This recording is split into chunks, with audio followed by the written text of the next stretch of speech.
Crossover. Oh, killer crossover. Just crossover. It just crossed him over. Next to another victim to the crossovers. Cross him up and set it down.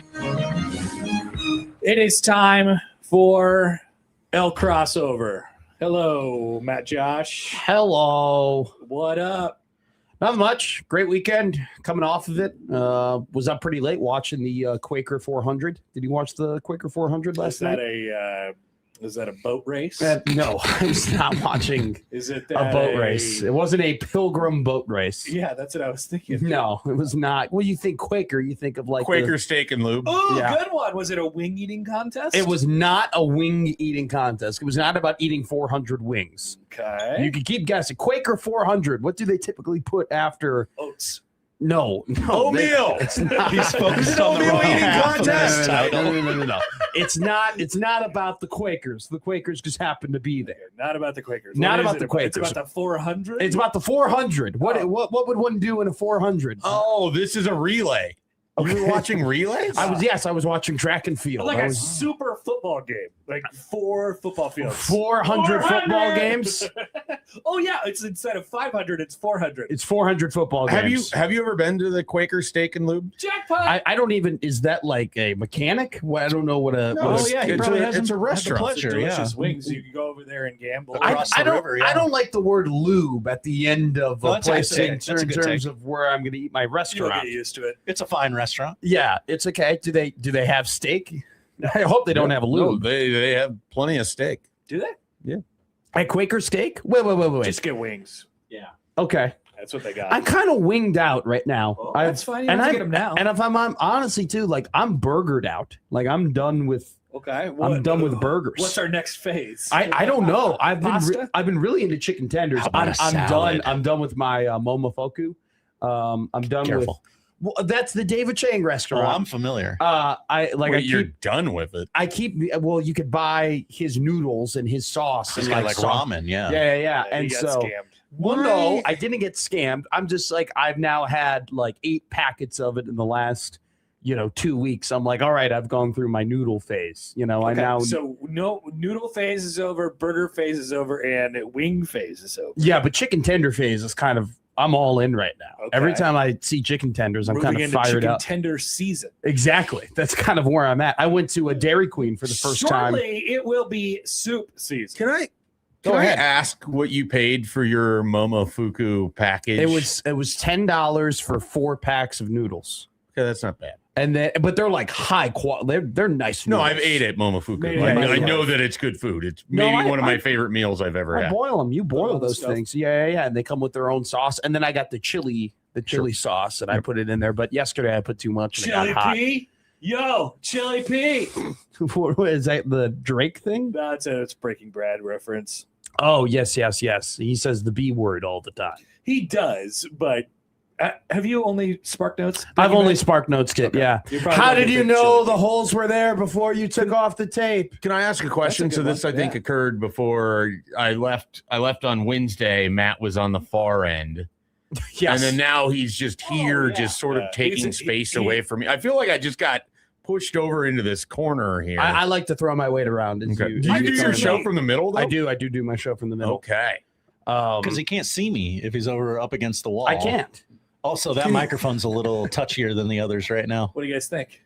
I don't like how far away you are. I kind of like. I don't like how close you are. He feels like a sniper. I feel like there's a red dot on my head right now every time he's about to open his mouth. This is kind of nice because I can see both of y'all, both of yous. Here, I want to see Josh, and I just feel more comfortable and like I feel like in the groove when I see Josh. My space has just been invaded. I'm not that big. I'm loud. I can smell you more over here. I smell good. Have you told him your tape idea? But I can smell you. Well, what do you want? I don't want to put cologne on in the workplace because I feel like it just it takes over some areas. Relative to what the previous crossovers had been, you are right here. Okay, I will. Do you want me to? How do you feel now? No, I'm just pointing out that it is a difference. Are you telling me I have to lose weight? You telling me I'm too big to be by you? Not referencing your weight. Can't believe you're making those references on the radio. I did send a text. My wife thinks that you got to lose the mustache. Yeah. Respectfully disagree. She also thinks that you can find a haircut. I'm not cutting my hair until the Huskers win a Big Ten football game. Okay. So wow. Dear God. could be a long winter. So you really think the mustache is doing you? I know the mustache Okay, so is doing me favors. now, what if you are getting what? I think what you're referencing here is you're getting results. Okay? Yeah, I mean, but like relative to relative to expectancy. you Hey, know? this divorced dad looked at me at a bar. I'm calling 911. Yeah, the kind of results you're bringing in there. That's a result. That did not happen at Harry's Wonder Bar. I will. Sure, it didn't. It did not. It did not. Sure, a lot of things didn't happen I've gotten a lot of before or compliments. after. I've gotten a lot. Look, at this point, I don't It's want to. unique. I don't want to go. Like if I came to work with a mustache tomorrow, people would be like, "Oh, But everyone's told me it looks good. Are they lying to me? Are they just trying to be nice here? So here is my, and I've told you this before. is it possible that it looks good but you don't?" Yeah, Oh. 1,000,000%, without a doubt. Is it possible that it would look better if you weren't doing the lazy 5 o'clock shadow with the mustache, where it looks like you're too lazy to commit to a beard? Move. I actually like that move. You think it looks better? I That way? think that's important that happens. Yes. I also want to reference too that I have very sensitive skin, and so me shaving every day and me keeping it clean shaven is just not an option. Cheeks are a little too full to go baby face. 1,000,000%. Yeah. I also think that this whole look would be infinitely better if I wasn't 215 pounds right now. I think that if I don't think that matters. If I lost weight, it would look a little bit Don't better. think that even The remotely jawline matters. would look sharper. The I mustache think that matters would come in for more some full. things. It has absolutely nothing to do with your mustache. I like the mustache. I like the shadow too. I mean, there's just no way I can go clean shaven every day. Like I will. Can you grow an actual beard? Yeah, I have. You've seen me grow up before. Not your beard. I can't grow your beard. Like, You're you a grow Viking. a beard, not like a passing reference to I didn't find a razor, for 2 I weeks. think you're being incredibly rude in terms of the fact that when I grow a beard, it looks like a beard. My beard looks like a beard. I'm sorry, I'm not from Norway like you, and I look like I'm sailing on have boats. to have, the beard of the guy who got hit by the bison or anything like that. That guy had a beard. Yeah. Holy Lord. No, I exactly. thought for a second I looked at the guy and I thought it was the dude who does our production stuff. I mean, I was taken aback. Are you talking about Ed? Yeah. You thought that was Ed? I mean, his beard is super long. For many reasons, that was not Ed. Yep. I was like, he looks like Ed with his beard. Yeah, he had a big long gray long beard. I was like, that looks like Ed. Yeah, it's not Ed. Okay. Well, I know it wasn't Ed. Are I'm you sure? aware. What was the giveaway? I'm saying the beard looked like Ed's beard. For sure, yeah. That's what I said. Overalls, yeah, but the overalls. He had overalls on. How about the kid with the Dolphins jersey on? I still can't get over that. Haber wants so much more conversation about the Was kid that a with the Jarvis Dolphins. Landry Yeah. or Ryan Fitzpatrick That's what jersey? we're trying to figure out. I assume it was And where did Fitzmagic. he go? Did he snake up the tree? They got away. I don't know. I also don't know if it was a guy or a girl. I think it was a girl. I don't know. I was almost positive it was a girl. They got away. They somehow got away and leaving Mr. What was his name? Chuck? Something like Yeah, that. chucked into the air. He didn't look like a Chuck. That guy didn't look like I a don't Charlie. remember what it was either. He looked like a Robert. It's not a His Robert. name is Carl. His name It was in the neighborhood. We were there. In the neighborhood. We were being around the bush, Yeah. or maybe exploring the leaves as Carl was. Carl flying through the air. I Carl hope he's was- okay. By the way, did we get an update on Carl? Apparently, he was laughing it off. He's fine. That is not true. That's what That's the what the story story said. said. Really, he was laughing it off. I'm sure he probably broke a leg. Or Did you something not like that, but Sparks he's notes fine. the story? I went on Twitter, and Twitter said he was seriously injured. Yeah, I'm sure he broke some part of his body, but he was fine. What did the influencer try to sell you in the tweet in which it said that he was seriously injured? Did he ask you to vote for his podcast? The amount of times that I find a tweet and I'm like, wow, this is a good tweet. It's pretty informational. And then I go to the comments and it's like the guy, the Twitter thing is like, I've had 7 million impressions over the last 2 months. This is how I've done it. I was like, wow, I've been bamboozled. Like it's one of the worst Twitter type of accounts Absolutely. that I could ever interact with. You And I gotta get out of liked there. their tweet. I was very upset by that. No, I'm glad that Carl's doing okay. I was a little worried about I think Carl. so. I mean, I guess I don't know that. I was a little worried about him. There are some people who are making jokes about He Carl. was moving faster than I thought he was capable of. Oh, moving. I'm making jokes about Carl. Carl is hilarious. Poor Carl. I mean, we don't know that he's actually hilarious. He may not be able to make jokes. I disagree, Shay, for him flying through the air. But that doesn't make not Carl him. hilarious. That's not him being funny. Something hilarious happened to Carl. That's the Buffalo being funny. By the way, that's why I've never. The Buffalo wasn't being funny. The Buffalo was doing This is Buffalo not a joke. things. This is not a joking matter, Matt. I'm not making jokes about it at all. I just said he looked like What somebody if Carl we had knew. a speech impediment? Well, I mean, I could relate to him.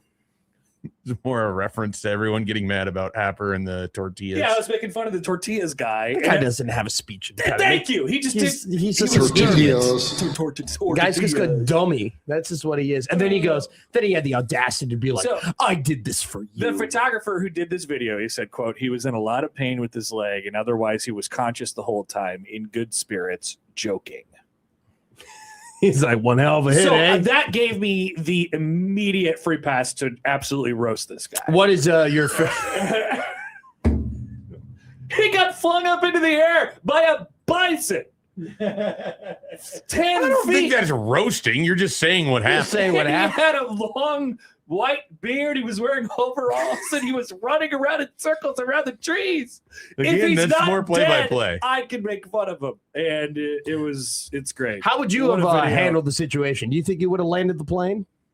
Well, what situation am I in? You are in the situation where a buffalo is charging I you. am Carl. You are Carl. How would you have done, and what would you have done I mean, different? clearly, I don't think I get away. I mean, I don't think anybody gets I away. think I'm getting flung into the air.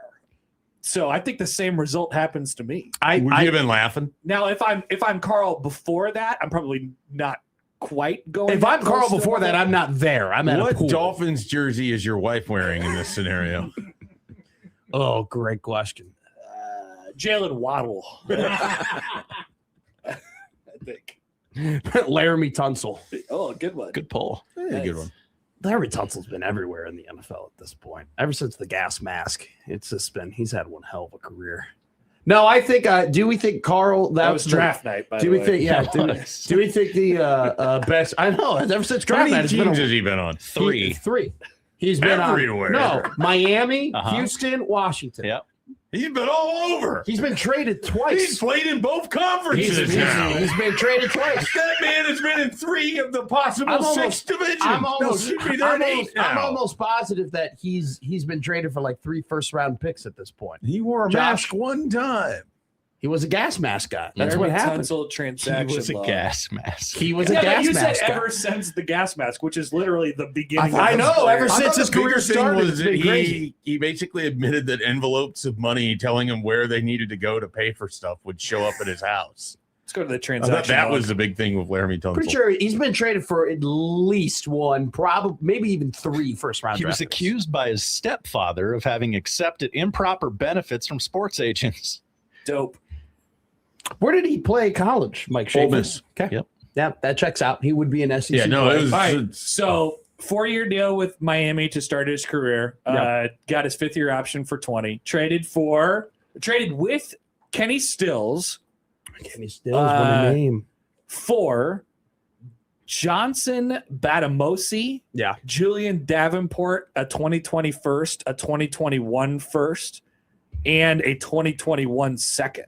This is this was a trade from the guy who's the coach of the Boston College now. I can't think of Bill his name. O'Brien. Bill O'B, yeah. This was one of his great deals where he also then that same offseason, that was the David Johnson trade when they traded Hopkins to Yes. the Cardinals. Yes. Yeah, it was like back-to-back trades, and everyone's like, okay, the Texans are done. I remember the memes being like Bill O'Brien hated DeAndre Hopkins. Yeah.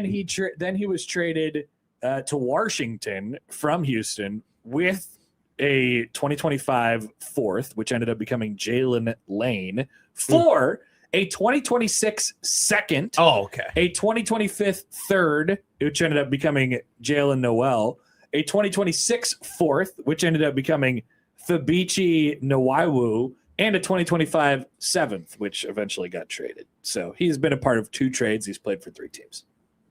He's been traded for a lot of draft call him capital. a journeyman, basically. No, I'm just saying he's been traded to 2 different spots for like 7 different picks. That's true. Most of them in the top 3 played rounds. for 1/11th of the NFL.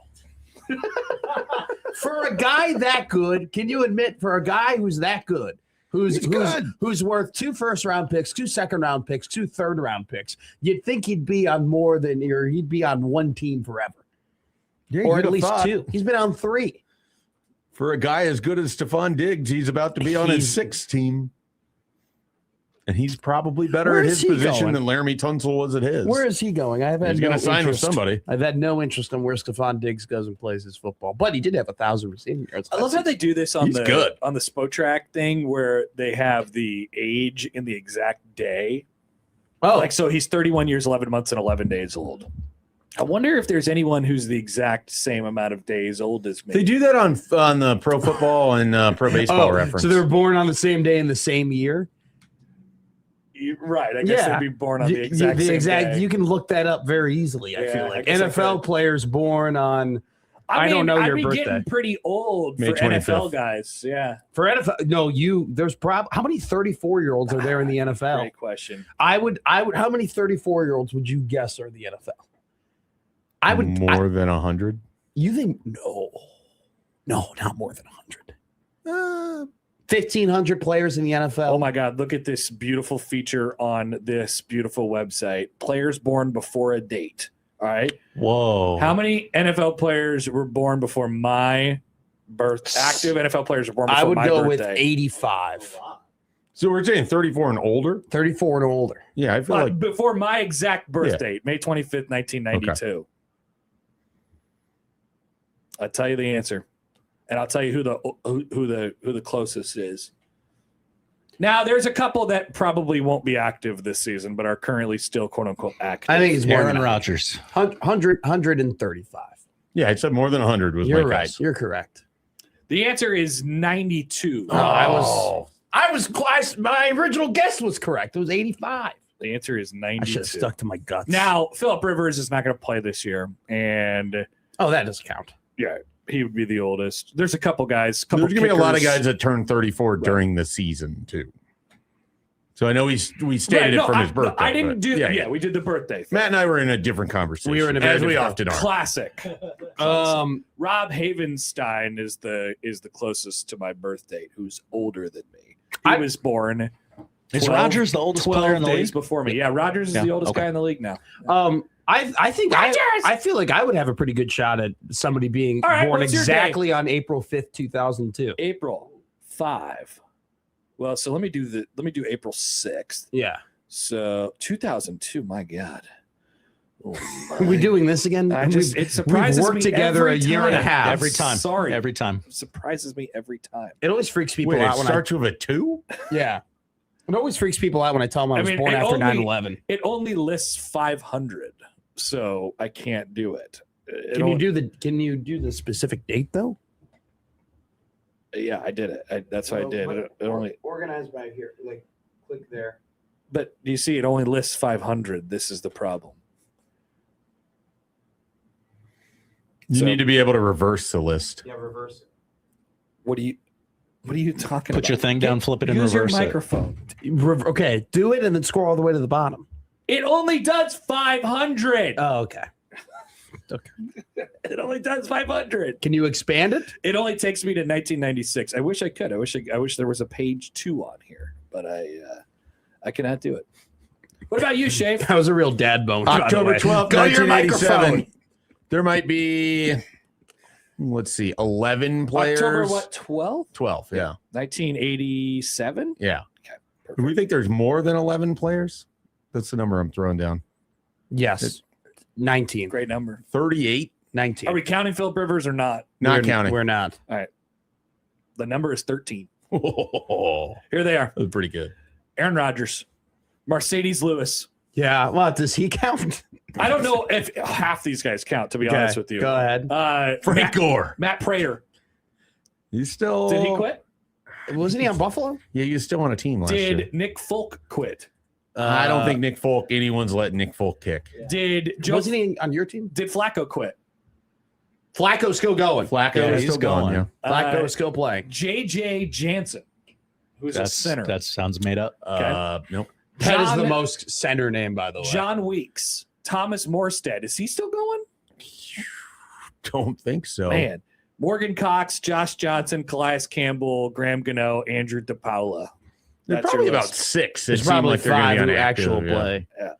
Now we won't know until the season starts. Nick but Folk- all these guys did play at Nick least Folk a was the snap Titans kicker. last year. He was the Titans kicker in 24. He was the Jets kicker last year. Oh, that's Every why nobody knew. Every single player on that list, including Phillip Rivers, each played at least a snap Wow. last year. All right, here's a stat for you guys. Nick Folk, the last 3 seasons, his field goal percentage, 96.7, 95.5, Yeah, how many 96.6. He had 30 attempts in 23, 22 attempts in 24, and 29 attempts in 25. How far could he kick it? His longs man. were 50, 53, 56, and 58. Whoa. last How many season. attempts over 50? Attempts over 50 plus. He had 8 attempts 50 plus. He made 7 of them. That's pretty weak. Wow. He made 7 of 8. No, but I mean, in terms of attempts over 50, he played for the Jets. yeah, just at like, you go look at Brandon Aubrey, you look at, I can't even think of who the, Will Reichard for the Vikings. Like, there's so many Is guys. it Reichard or Ricard? I think it's Reichard. Okay. At least that's how the podcast people pronounce it. His most attempts in his career were 39 with the Jets in 14, and he made 32 of them. He has made 1 Pro Bowl in 2007 with the Dallas Cowboys. Talk about a guy who's been on a lot of teams. He's been on 5. He's been in nearly 1/6 of the league. I just go. found Way to out math that it. Cam Ward has the same birthday as me. Happy birthday, Cam Ward, when it's time on May 25th. And Malik Willis. Wow. Yeah. And Brian Urlacher. Really? Yeah, your boy. You look like Brian Urlacher. I am you Brian look Urlacher. You look like a smaller Brian Urlacher. Exactly. Are you going to get a barbed wire tattoo? And I will not be growing hair at any point soon. Will you ever get a tattoo? Or are you past the point of ever getting one? Never say never. Yeah. Would you get like? I'd say call pretty unlikely, but Yeah. How about you? Do you have a tattoo? No. Okay. So you said Nick Folk was Nick Folk was 7 of 8 from over 50 for 3 seasons. Yeah. No. That was last year alone. Oh, okay. I thought that was a crowd. That's why I was kind of mocking. No. Last I was gonna year. say, Brandon Aubrey has attempted 44 field goal attempts in that time over 50 yards. Folk over 3 years has attempted 20, and he's made 18 of them. Got a comment in the chat What from do we got? Bigelow. Oh, hey, Big. Jacob. Happer was born on the same day that Jay Leno took over the Tonight Show. What a stat. Wow. Wow. And Miguel Wow. Tejada. Wow. I'm more of an Ithathalith man. Cool Ranch. What is that? A chill farmer? Are you making somebody for a speech impediment? That's his Leno impression. That's my Leno. Does he have a list? Ithathalith. No, you put Ithathalith. I'm stealing somebody's impression of Jay Leno. He does not have a list. Oh. That's like, I chose Letterman when I picked between those two at some point in time. wait, did you ever watch Leno? Hell no. Okay. There's My- no way. My Tonight Show host was When Jimmy did- Fallon. Hey, when did Leno quit? What year was that? Because I bet that's sneaky way longer than we think it was. Way longer ago than we think it was. What did Jimmy take over for Leno or Letterman? Fallon? He took over for Leno. So it'd be 2011. I But believe. then he came back briefly. And then He quit the first time in 2009. Yep. And then the Jay Leno show, which was the primetime version, failed beef with Conan. 100%. 2010 to 2014? I don't remember that show being on for 4 years. Yeah, I don't either. I remember it being on for like 6 weeks. Yeah. He's one of those people I've never understood the appeal for because I didn't ever find him that funny. Oh, and I like I apologize. said, I would pick Letterman over him if I was picking a tonight or like a late night show. I was reading the internet wrong. I apologize. He ended his run on the Tonight Show in 2014. The Jay Leno show, the failed experiment, lasted for 6 months between September There of we go. 2009 and February of Okay, 2010. there we go. That makes sense. 2014. I watched Leno mostly because I was an NBC guy. I just like the. Oh, you're They had walking the around with a shows. I just peacock. like the peacock. You're man. walking around with a peacock quarters it. For real. And when we're talking about Thursday nights, we're Yep. talking about The Office, Parks and Rec. Must see TV, Yeah. Pat Prasad, Yeah. and then 100%. Jay Leno. Pat Prasad all day long. Yeah. I feel like I've never associated myself with the TV John network Nicely. before. I think Pepper NBC would have been fourth for me just based off of like the TV shows or whatever that I was prior to the run of Parks and Rec and The Office. It definitely would have been fourth for me. I didn't watch Seinfeld when it was running. I didn't watch The Friends ever. No. Friends was NBC. Right. I never watched it. So like that. So it would have been on Fox. If I was going off of stuff that I watched as a kid, Fox was number one. Wow. Significantly. Or Because you're talking Hall guy. You're talking, well, I'm talking Late Show. The Simpsons, King of the Hill, all of that. Malcolm in the Middle. All of those shows would have been way higher on the list for me than anything that was coming out of NBC at that time. ABC would have had a high place with What was your TGIF or whatever. What did you get for local news in Columbus? We had a mixture of Lincoln and Omaha stations. Okay. Did you have a favorite? We had 10, 11 on, I think. Who's your mostly. favorite weatherman? I didn't really have one. As discussed, I think the last time this came up, I am in this family group chat where they freak out about the weather anytime there's any severe weather. Opinions. And I have no opinion on who to watch or what to do or any of this. Oh, I freaked out because it was raining in Otoe County and they preempted Jeopardy last week. Why is this on the screen? I don't care. This is unbelievable. Wrap it up, Bill. We lost Luke Vickery though. He moved to Miami or Orlando. I believe he's going to Orlando. Yeah, but we got Sirwi back. And Ellie French calling it a career. She's leaving the industry? Yeah. I saw that. To something, TBD. Really? Mm-hmm. Good for her. Yeah. She was great. She was awesome. I knew her when I was at KLIN for 1 year in the internship. I think that was her last year. Folks, we love the local news. We do. We love the local news. It's important. Alex Lincoln says Ken Shimmick, Columbus native. Schaefer, you're pre-programmed to like Ken Shimmick, do you? I guess. I mean, I couldn't tell you that I paid any more attention to him than any of the other weather people that I didn't pay attention to. Talk about the guy with aura. I was in a newsroom with that guy for 3 months. The strut he has, just like everybody. You should rank media members by aura. Oh, Ken Shimmick. yes. Ken Shimmick won. Do this. Without a doubt. Sip 2.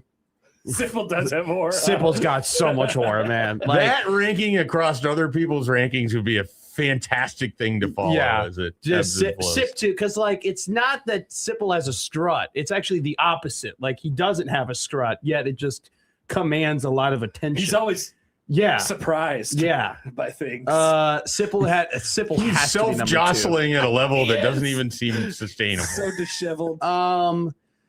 3 would I'm really coming through here. 3 would be tough. 3's interesting. I mean, I've never met Bill Ranby, but I just the way that he presents himself on camera, I feel like have you ever seen one of the big local anchors around town? Oh, like one of the names? Yeah. That's special. I'll tell you right now, when I was working at you were saying things you run that, like they could pass right by me and it would not remotely have a thought. When I was working because I was working at ABC 7 Chicago building, right? The radio station shared it with like the television station, and there would be people like the people on ABC 7 and seriously walking by, and I'm like, oh my god. So there's a moment in the last couple episodes of The Bear where one of the how did that finish up? One of the weathermen from WGN comes in, and Sid, one of the main characters of the show, is like, oh my god, I love you on TV. Like it was very relatable. I love the first 2 seasons of that show. I have zero desire to finish it. I finished as soon as the show went from interesting food to food I would never want to eat. The show quality for me. I finished it because that's what I do. I just great take. I just finish shows. It ended. I heard it ended better than the previous in a couple satisfying seasons. way. Yes. Robin 4. I think Wash It. Another kind of, he's like a silent assassin. Robin Wash It aura. I feel like Robin's got a lot of aura. At least I'm looking at it in terms of like I didn't know these people, right? Like when I was like a part-timer and I didn't know any of these people and I had never talked to them and never got to know them, and they were just writers and people who were prominent in the media industry. You're a little intimidated by Robin. I now want to go back and do my 2009 power rankings as someone who started covering football that year. I'm going back to thinking of like 7. I'm going back to thinking like, who was I looking at? I'm like, Kurt McKeever, 11. Yeah. Johnny Ottawa. Where does he go on? He would have been high. Johnny Ottawa. Ken Chimmick, though, is number one with a bullet every day of the week. The guy had great suits, too.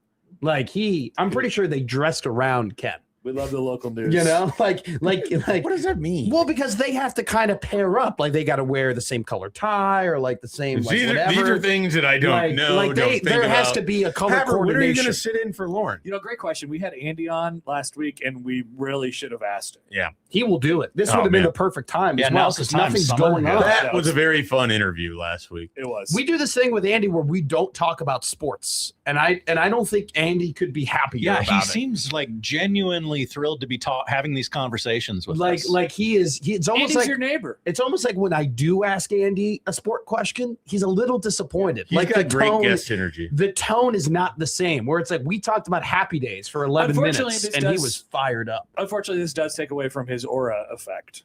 What do you mean? He loses aura by being so relatable. Oh, I don't think. Yeah, Andy's like a dad. You know, That's like what I'm saying. Andy's like Unfortunately, the- you lose aura when you that do happens. 1,000,000%. Yeah. Same thing where I think Suits, like Kevin had more aura before I got to know him, you know, and then I got to know him and I wasn't like intimidated. So you're just by talking him. about people that you're scared of, kind of.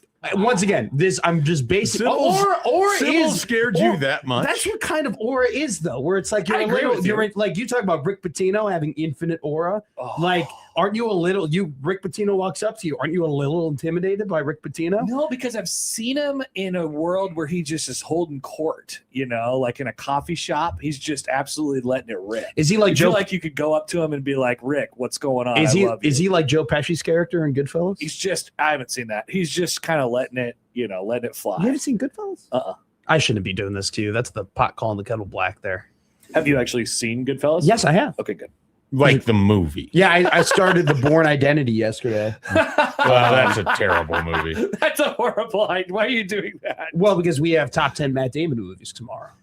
Nice. So I That'd have be number to, 74.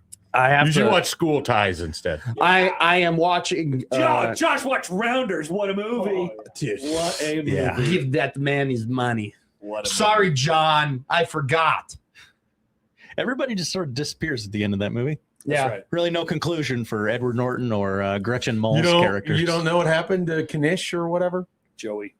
I mean, it's really just about Matt Damon for the last 30 minutes. I'm gonna watch. Maybe they die.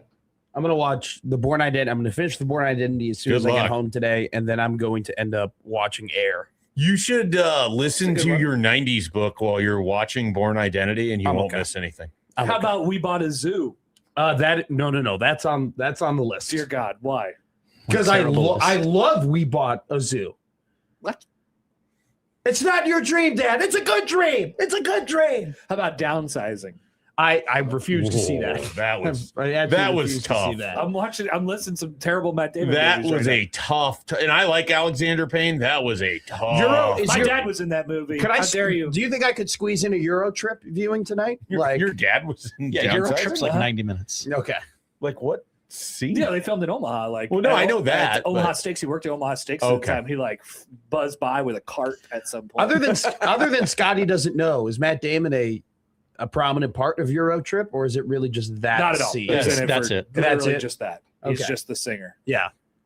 You know, it'll be interesting tomorrow, like top 10 Matt Damon movies. Like how do you go off like the role? You know what I'm saying? It's just like, Yeah, what is a Matt Damon movie? Exactly. Is he Like, just where's- in it, or is he the focal point? Well, of you the could do. movie? We found a workaround for this last week with our Will Ferrell conversation. We just ranked the Will Ferrell characters, so you could just rank the Matt Damon characters if you want to make it that way.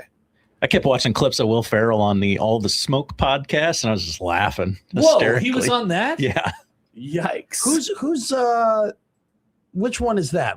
That's which, Shannon Sharp, right? no, Oh, basketball. is it Gilbert Arenas Matt and Barnes and Steven Jackson. Steven Jackson? okay. I got to get my podcast game right. Which one's the one with Brandon Marshall and Chad Ochocinco and Channing? Dear God, Fry. No, not Channing Frye. Tatum? No. Brandon Marshall. Channing Hill, the guy that played Chandler second base Parsons? and was a jockey. He now? was a Miami Dolphin. I Am Athlete is a podcast Dear with, God. with Sorry. Brandon Marshall, Pac-Man Jones, LaShawn McCoy. and not chanting anything. I think he was just on there. I'm sorry, you called it a podcast. The official description is as follows: I Am Athlete is a weekly, unscripted, weekly discussion show. They put weekly twice. They did. They really want to tell you they only do it once every 7 days. Hosted by former NFL players Brandon Marshall, Pac-Man Jones, LaShawn McCoy, and Chad Johnson. Nobody named Channing. There was a Channing guy on there. Channing. I don't know. It's okay. It doesn't matter. It's time to leave. That's crossover. Middays Mac coming up next.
I need your help. I can't tell you what it is. You can never ask me about it later, and we're gonna hurt some people. Whose car are we gonna take? I have a lot of things I want to get off my chest. That's an absolutely horse crap call. Make room for Daddy. But they are who we thought they were, and we let them off the hook. Chicago is.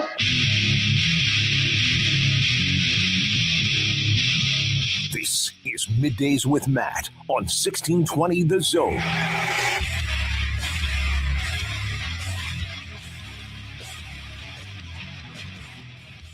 Middays Matt live and rolling here on the 1620 The Zone Radio Network. Matt McMaster, as always, joined by Josh Odson here at our 50th and Dodge studios in the Big O, 1620 AM here in Omaha, 97.7 The Zone in central Nebraska. J.O., how are you, brother? Doing good, my man. How was your weekend? Busy, but good. Good. I'm glad. Mine as well. Had a probably not as calm of a weekend as maybe a man in my old age would necessarily like to enjoy. But we had a very, very good time in Lincoln. I know that you did some dino digging. Went out to Ash Falls. That's a great little spot if you've never been. Okay. How many dinosaur bones did you and the young man find? Well, here's a fun fact. There were no dinosaurs in Nebraska, but what bones did you find? You know, we looked at horse bones, rhino bones, wow, bird bones, all sorts of great stuff. No dinosaurs in Nebraska? No. I feel like this would be a pretty cool place for a dinosaur. A lot of Nebraska was water. I mean, do you know all the great sushi the dinosaurs could have had here? They would have been like, oh my God, we're having so much good sushi. That's I the can't part believe no one we're tells landlocked. you, yeah. The dinosaurs were like, I can't believe we're in the most landlocked state in America and we're having such great seafood. They must have been shocked like all of us, That's like all right. the tourists are. Every 6 months, we get a new article about it. Do you know that Omaha has some of the best sushi in the country? Yes, I do. Actually, quite incredible. That's awesome. Good for you. I was never into paleontology growing up. I wasn't a paleontology kid. I was more of like a go-kart kid. You know, okay. I feel like you go through, you're either like a train kid, you are a dinosaur guy, or you're into space. Okay. And then your other side activities are either go-kart or water park. And I was go-kart in space. But I wasn't like this is pretty accurate, what you're saying. I wasn't good space, though. There are some kids who grow up and they're into NASA, right? I grew up and I was really interested in like the galactic alliance between, you know, the separatists and the rebels and all that stuff and the peace treaties that were going on in Naboo. That was the type of space I was into. I wasn't into the like, oh, we went to the moon. My favorite astronaut was not Neil Armstrong. It was actually Obi-Wan Kenobi. If you're picking up what I'm putting down here, that's the type of space I was into. I follow. Yeah, but dinosaur kids, cool as heck. Train kids, the kids who are into trains, some of the smartest people I know. My father was a train kid. So there you go. Good for you. You have raised a dinosaur son. This sure seems to be that way. Wants to be a paleontologist. Yeah. Like he wants it. Yes, he does. You have to look at the song "I'm a Paleontologist" on YouTube, and it was very catchy. It was like a modern schoolhouse rock song, and it was like, I'm a paleontologist. Came right That's up. who I am. That's who I am. That's who I am. They might be giants. I know they might be giants. Yeah, I know. It's a sick song. Okay. So you were digging for bones. I was going ahead and drinking Long Island iced tea pitchers. Both this sound weekend, fun. and having the worst golfing experience of my life. Oh, no. It was the worst. Let's just say there were 3 24-year-olds that were on the course and surrounded by 16 45-year-olds.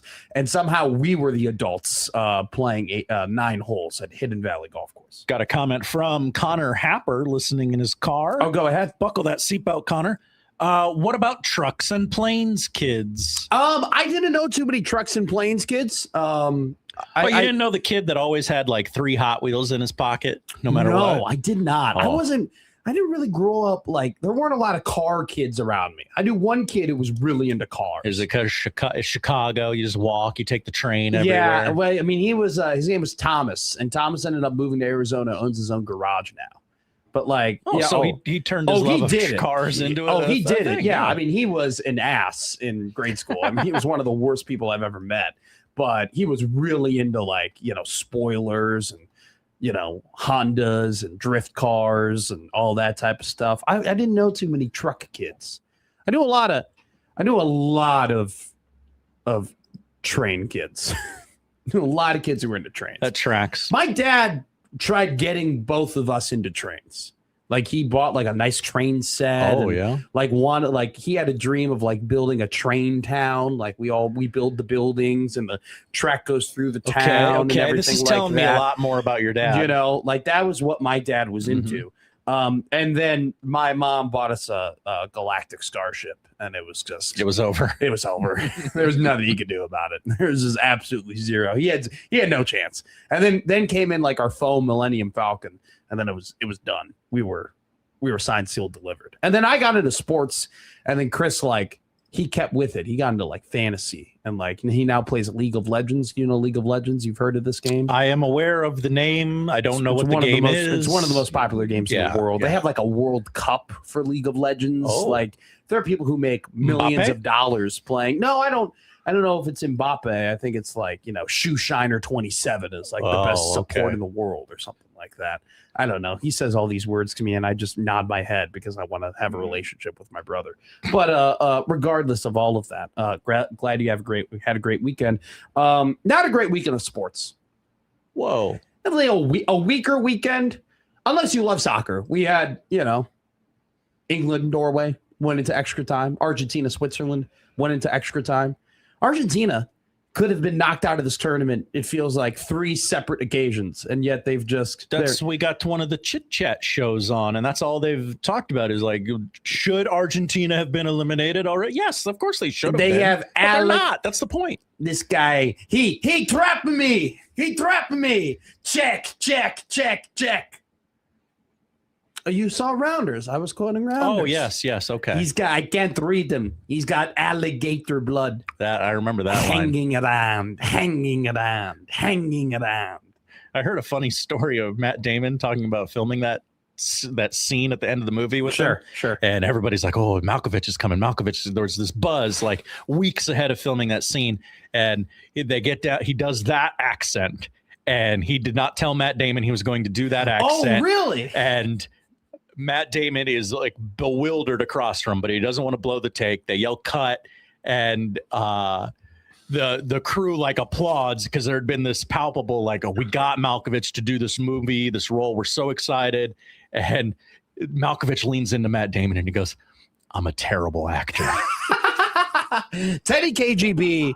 I think one of the more underrated scenes of Teddy KGB was Damon beats him, right? And then Teddy's in front of the TV and he's like, I'm still up on you, I take you and I, blank like goat, and then he starts and Damon's character is explaining what Teddy is doing. He's like, I'm even, but like that's not what counts. And he was explaining the psychology of that. And then he goes and he plays him again. I hadn't seen the movie in a few years. Yeah. And I found myself like yelling at the TV, like, no, leave! He's playing you! He's playing you! But that's the point. That movie does a great job of explaining the gambler mindset of like, and Damon's character is perfect in terms of the fact that he's better than that, like he knows better. He knows what's going on. And yet that's another great one too. Rounders has ruined me at table games because now I just tell myself, I'm just going to be better than this guy. I'm just gonna, for one hand, I'm just going to be better than him. I'm just going to beat him. And then that it ends up me like going all in on a 2-7 offsuit with ace king jack on the board, being like, oh, I'm just gonna bluff him. And then my buddy Sean is like, yeah, flop set. Sorry, apologies. Yeah, you want to buy in again for $15? You want to rebuy? That's what's happened now. Matt Damon and Rounders have ruined my game. Oh my God. I didn't see the title on Big Clock. Did you see that? Yeah, someone abused our label maker, and it says Matt's Big Clock on it. Nice. That's awesome. I've wanted to put a label maker on the remote that says Matt's remote. Matt's remote. You don't even care what we watch during the show. No. I'm talking about the clock. I care way more about the clock than I do about the TV. That's right. I forgot there was a remote for the clock. There's a timer. I have a video of John Bishop going, oh my God, there's a timer. John was fired up about Big Clock. Like I was saying, though, kind of mid-sport weekend. I mean, I like soccer. They were fine games, whatever. But, everybody was fired up about the McGregor fight. The main events, the co-main and main event were like a minute and a half. Easiest bet of all time was Max Holloway winning that fight. That was the kicker of all kickers. I cannot believe people bet their hard-earned money on Conor McGregor to win a fight in 2026. I made a lot of money betting on people to win who I believed in, and then adding the Holloway to win just minus 280. It would end up being on my Paddy Pimblett bet. It was like a $15 kicker is what it ended up being. Paddy pretty great. What an awesome performance by him. That Benoit Saint-Denis guy, because I'm a casual plus when it comes to the UFC. Benoit Saint-Denis, he's got a really good resume, has beaten a lot of good fighters, real killer. His striking background, incredible. I've seen that guy fight twice where he was a favorite, and he just gets blown up. He got blown up against Paddy Pimblett. For what you lost in Conor McGregor, Paddy, after losing to Justin Gaethje, gained like 2 million followers on social media, is what Dana White was saying. Paddy the Baddy has the potential to be the star of the UFC. He's got it, baby. He's the personality, the accent, the swagger, the fact that he's just awesome at striking, but his jiu-jitsu has continued to get better, year in and year out. He's a budding superstar. It'll be interesting to see what he does in his next fight. But McGregor getting hurt kind of ruined the weekend for a lot of people. Like you mentioned, I don't know why so many people thought he was going to win. There's so many people who were invested in him winning that fight. I just feel like those people are just non-ball knowers. Yeah, I mean, but even if you're you don't know the game, the state of the game, you've seen other fighters' careers, right? This is what happens. They lose. You know what? They go away. They come back for one last payday. Here's the thing, lose.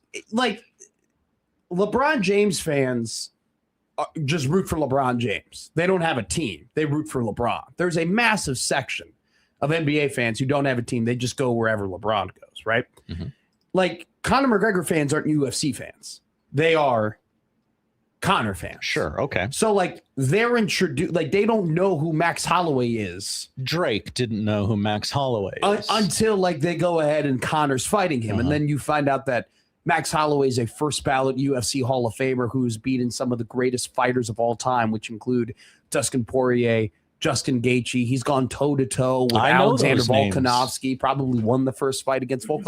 Max Holloway is one of the greatest fighters of all time. He's beaten Jose Aldo. There was no way Conor was winning that fight on a 5-year layoff, and yet all these people bet all this money. For somebody who watches the UFC like me, gracias. Thank you for the money.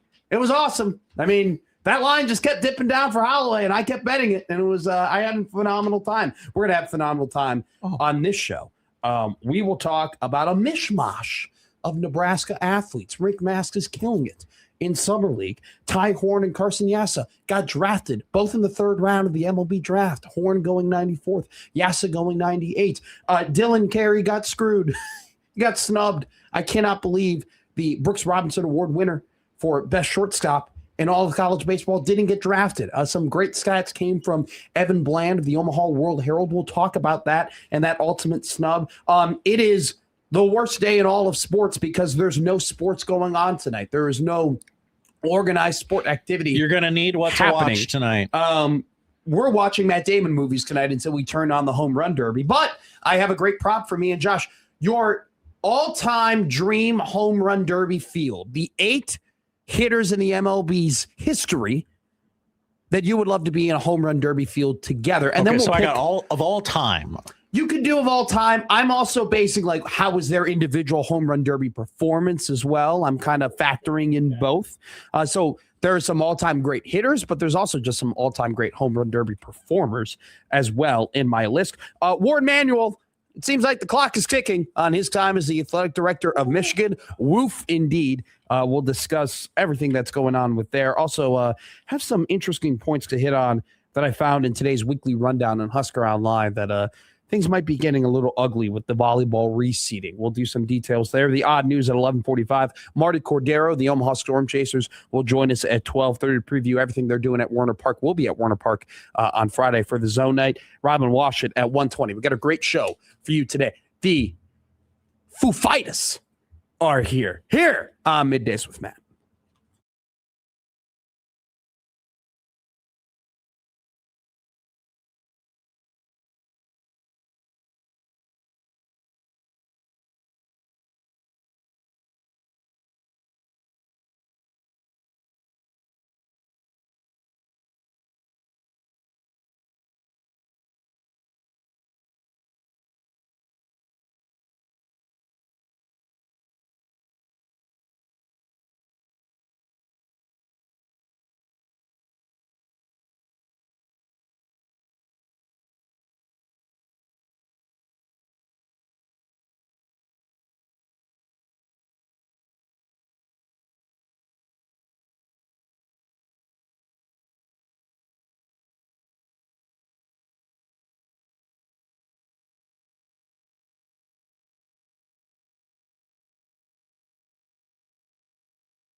Tortillas.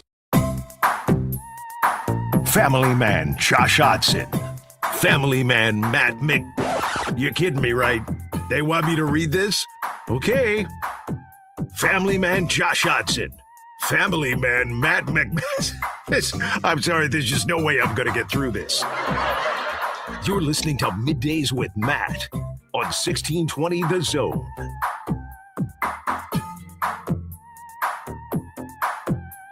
Matt, you are here on the 1620 The Zone radio network.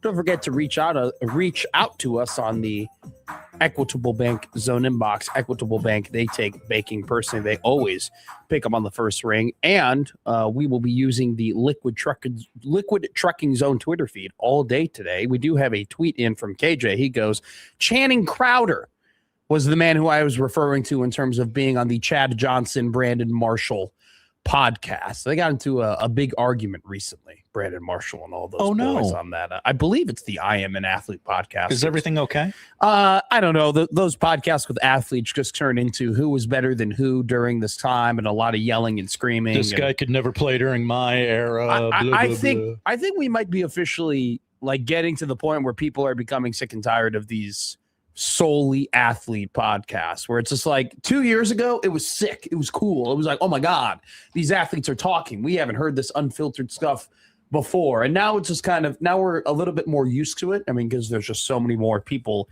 in the space. I do give credit to Travis Kelce and Jason Kelce, just because it feels like that podcast has become more than just athletes telling stories. Like, it seems like they are actually somewhat organized and have been able to turn that into, they've been able to evolve with those things. Same thing with Bussin' with the Boys. They've been able to evolve a little bit too. Those are the two that I think of immediately in terms of successful and somewhat entertaining and informational athlete podcast.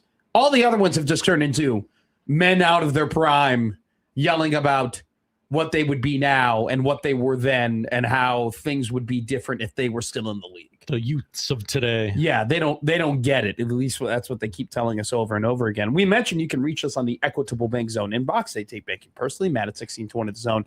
Josh O at 1620 Zone. Let's go to the Prairie Flower Casino Zone hotline. Prairie Flower Casino, play longer, win more. Jeff is on line 2. Jeff, how are you, my friend? Jeff? Jeff's gone. Sorry, Jeff. Oh. Called it an inopportune time when we were in between one of our longer breaks. We got to him pretty quickly. Well, he was asking about if we were watching the Canadian Football League. No, I'm not. That's what I told him. It is an option for things that you could be watching right now. We are 9 days away, though, from NFL training camp beginning. Hello. Have you not been counting down? I have not. July 22nd is the report date for a lot of teams in the NFL. And so then when we're only 18 days away from being in August, which means that when we reach August, we will have football every month until February. Mm-hmm. And so we're in the weird part of the football season where it's like you're on your way to the restaurant. Like, you booked a table, you can't wait to eat there, but it's a nicer restaurant and it's actually like a 32-minute drive. Some people like me are weirdos and looking at the menu ahead of time. Exactly. See, I kind of think that spoils the fun. I'm not a look at the menu ahead guy. There are some people, Josh Peterson, who are religiously like, I got to see this menu before, like, you got to be prepared. I think part of the journey is sitting down and being hit in the face where it's like, oh my God, I guess I'm having veal piccata tonight. You know? Like I feel like it's almost a better surprise at the seat, at the white tablecloth, than it is in the car on the way there. Now, I'll glance at the menu. I'll look at, okay, this is what they do, this is what they do. Well, I will not make a decision until I sit down. Look, you're obviously not going to go to a restaurant not knowing what type of food you're eating, right? I mean, if you were just to go in blind, whoa, we're just like, I don't know if we're going to a Greek place or an Italian place or a steak place or a Mexican place. Like, you don't know. I don't know. It's called Jimmy's. I don't know what they do. What is the name of a restaurant? If you could create, see, this is too, I'm not this creative. I can't go off the top of my head like this. What would be like a bland ass name where you would never know what type of food you're going to have? I mean, even if a place is called like Mulligans or something. Oh, Mulligans like, is Irish. Like that. Mulligans is Irish. Like, okay, Mulligans Bar Grill. Food. How about Peters? Okay, that would be one where I have no idea. Is it Italian? Is it a steakhouse? Peters could be a steakhouse. Bar Grill? Is it? Peters could probably be, maybe it's like Mediterranean and all the locals call it Pete's. Hey, I'm going to Pete's. Oh. I could see that happening. That'd be a good one. Hey, we're all going to Peas tonight. We're going to football is the 5-star restaurant that is 32 minutes away from you, and we're about 7 minutes into the drive. And it's worth the drive, isn't it, folks? But we are in the car on the way to football season, as we are only 9 days away from training camp and the NFL starting, which, by the way, I'm already doing my research. I have not ordered my Warren Sharp book yet, but we are getting close. Not close. We are at Pick 6 preview season. Brett Ciancia is going to join us tomorrow. We're probably typically do buy, sell, hold, or bet on Mondays, Wednesdays, and Fridays. I think we're going to punt today on buy, sell, hold, or bet. We're going to do it tomorrow, and then we're going to have Brett on. I don't think Brett would mind me reading this text he sent me today. He goes, let's lock in Tuesday. He'll be on tomorrow. Final hours here. Then I got to rush over to the print press. Hello. So he is bringing the Pick 6 preview book to the presses today, and then we will go ahead and have him on tomorrow. I cannot show you the picture he sent me, but he sent me his top 40 rankings already. He very nice man. He goes, exclusive release. So I have Brett Ciancia's top 40 right now. I will tell you, I will tease it. I'm very interested in where he has Nebraska. I won't say anything other than that. But where he has put Nebraska in his top 40, I am very, very interested. And on top of that, there are some teams that he has ahead and behind Nebraska that I find very interesting as well. If you've been listening to Brett on this radio station for the past year now, I don't think you would be very surprised who he has as his number one team in the country. He actually said his number one team in the country for this season, last season. He came on this radio station. He goes, I'm not picking this team to win the national championship this year, but I will pick them to win the national championship next year. He has stood by that 12 months later. So you will find out who that team is tomorrow when Brett Ciancia joins us. As we, like I said, we're still a ways away from football time, but we are slowly trudging our way there.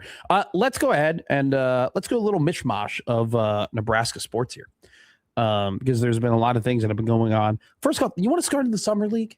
Have you been watching the NBA Summer League? Has this been something that has been on your eye at all? I'll have you know, at the place we ate dinner Saturday night, I sat down and watched about 6 minutes of NBA Summer League before they turned the channel to the World Cup. I will tell you that we had Ryan Kalkbrenner. We had an over-under bet of how much of the Summer League you would watch. It was at half a minute. Okay, so you've hit the over. There were 2 TVs in the bar. Those were the only 2 things on. I was forced. I am not a overreact to Summer League guy when it comes to top picks. Caleb Wilson had 35 points. It was the most amount of points someone has had in their Summer League debut. I was on Twitter. People were saying that the Bulls were back. The guy made a bunch of jump shots that he probably won't make in the NBA is my analysis. This Darren Peterson kid seems to be trying. Yes, he seems to be trying very much. I think Cam Boozer is going to be a star in the NBA. I believe that when he got drafted. I believe that now. Keaton Wagler, everybody's now finding out that it's going to be kind of tough for him to get to spots, and it's already happening in the Summer League. I believe you were saying this all along. Yeah. You know, so what if you can make shots from all the spots in the floor if you can't get to those spots? That's just my analysis on Keaton Wagler. It was never in the cards for him to go back to Illinois. Like, nobody was ever going to advise him, hey, Keaton, I know you're going to be a top 5 pick in the NBA. Go back to college. That was never going to occur. I wouldn't be shocked if people in Illinois were like, no, we're not even going to let you come back. Like, you go to the NBA. I don't think anyone would ever advise him on that. But from just a basketball perspective, I always thought for his sake, him being in Illinois one more year and being in that really, really good strength and conditioning program in Champaign probably would have benefited him for his long-term NBA career, just because it's not like he's not going to hit the weight room in the NBA, but there's a difference between hitting the weight room and then having a very difficult transition and then hitting the weight room and being the best player in college basketball, which he very well could have been this season. We'll see what happens. It's only summer league. Rick Mass, though, has had a very good summer league. His first game, double-double. 16 points, 11 rebounds, 3 assists. Second game, 10 points, 9 rebounds, 3 assists. He had 3 turnovers as well to boot. We've mentioned this before with Rink. Like, you look at, first off, with the size that we're seeing come into the NBA and Victor Wembanyama and Chet Holmgren and, the fact that it just seems like more and more teams are trying to get those athletic bigs. And we were in the era where it was all about guard play. And now it seems like we still are in that era where SGA is dominating. Steph Curry still is one of the best guards in the league. And, you need that. But, with Wemby's emergence in the Western Conference, you're going to see a lot of Western Conference teams who look at what New York did and said, hey, we need to be physical with this guy. We need to have bodies. We need to have, it was a little similar to Shaq when Shaq was emerging in the 90s and the 2000s. You were getting just a lot of big guys on teams just for fouls, right? I don't know if it'll come to that point, but, 6'10" is Rink Mass. That's how tall he is. He shoots the lights out from the 3-point, shot from beyond the arc.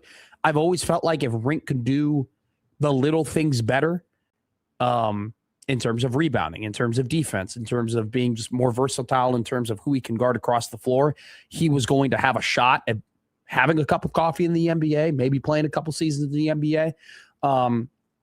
He's done 20 rebounds in 2 summer league games, goes ahead and shows that. But, have you been listening to the Rich Paul, Max Kellerman podcast by any chance? It's a very interesting podcast. No. I didn't know it existed. Rich Paul had a great quote talking about, kids on AAU teams being number one options. And he said, look, if you're focused on NIL and college and making as much money as you possibly can right off the bat, yeah, go ahead, be the number one option. Go ahead and be the alpha, be the scorer.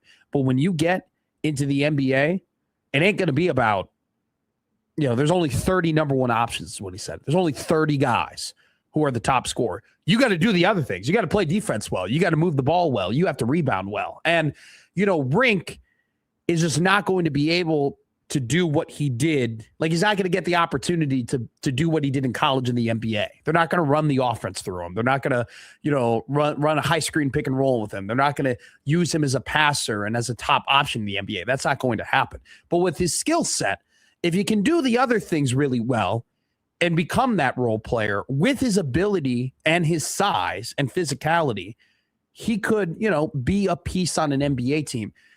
It's obviously a longer shot, but I'm not shocked in the slightest that he's gone in summer league and he's a guy that people are talking about. Also, watching him and Braden Smith play together, I feel like I'm in the Twilight Zone watching those two, especially. There was a great highlight of Rink hit a 3 and it came off of a PNR where Smith took the 2 defenders close to the free throw line. Then he kind of pivoted around. He just shoveled it back to Rink and he hit a 3. I was like, man, that's just beautiful. And I love Braden Smith. I know it's a weird guy. Like, he's for how long Braden Smith played at Purdue and how many teams he, broke people's hearts and just how he is.